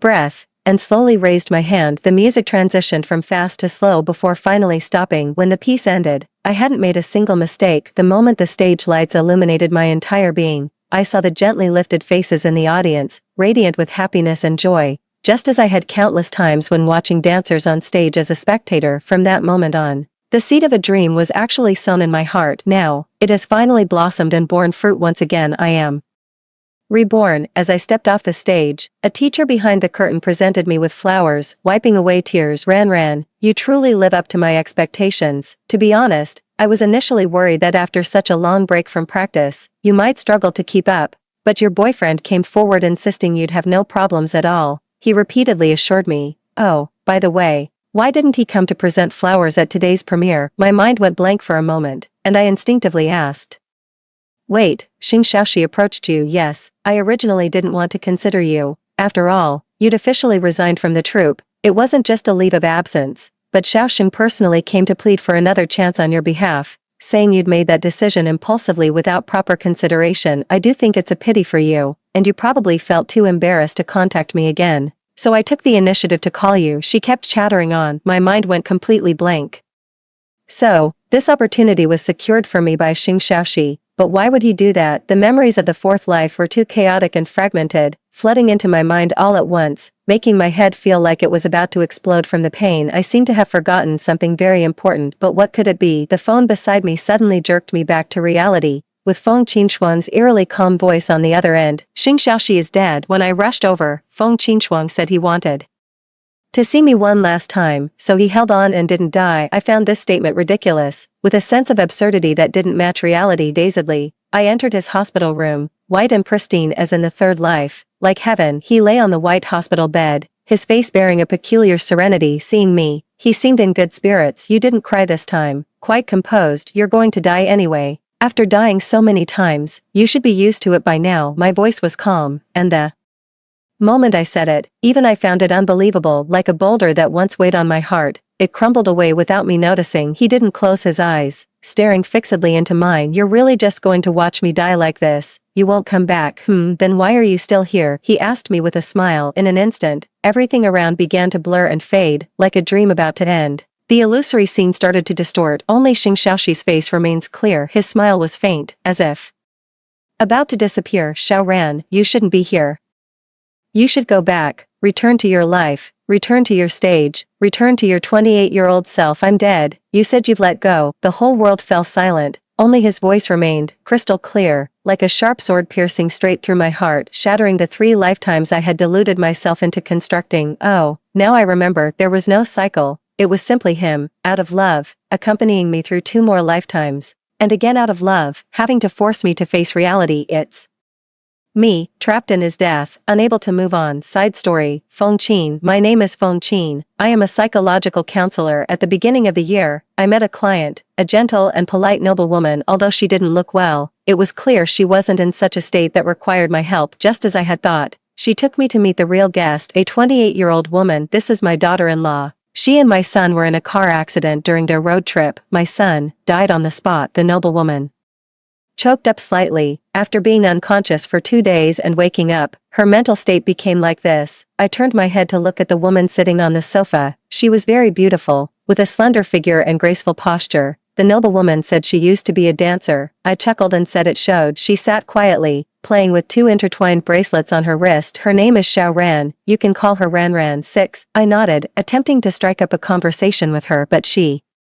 remained silent, only turning her head to look at me with unfocused eyes, as if separated from us by an entire world. She's always sleeping, barely awake for a few hours each day, the noble woman sighed, her eyes already rimmed red. Please, help us. Initially, I confidently took on this task. After a few days of interaction, I discovered Xiao Ran was a very gentle person. Sometimes when I spoke, she would listen quietly, but just as I was preparing to advance the treatment, I encountered difficulties. Although Xiao Ran showed indifference to everything in the outside world, her reactions were intense when it came to Xing Xiaoxi. For example, I suggested rearranging her room with brighter colors and minimizing reminders of Xing Xiaoxi's presence, even though he had already passed away, reduce her exposure to his belongings. Otherwise, it would just be constant emotional triggers. Despite her overwhelming grief, Xing Xiaoxi's mother knew life must go on, so she complied with everything. However, Xiao Ran reacted intensely to everything, staring at me with furious hostility as if I were an enemy. She even spoke up for the first time, calling me the third party who intruded into her world with Xing Xiaoxi. I was somewhat dumbfounded. I admit I might have acted too hastily, so when my gaze fell on her wrists, she reacted even more intensely,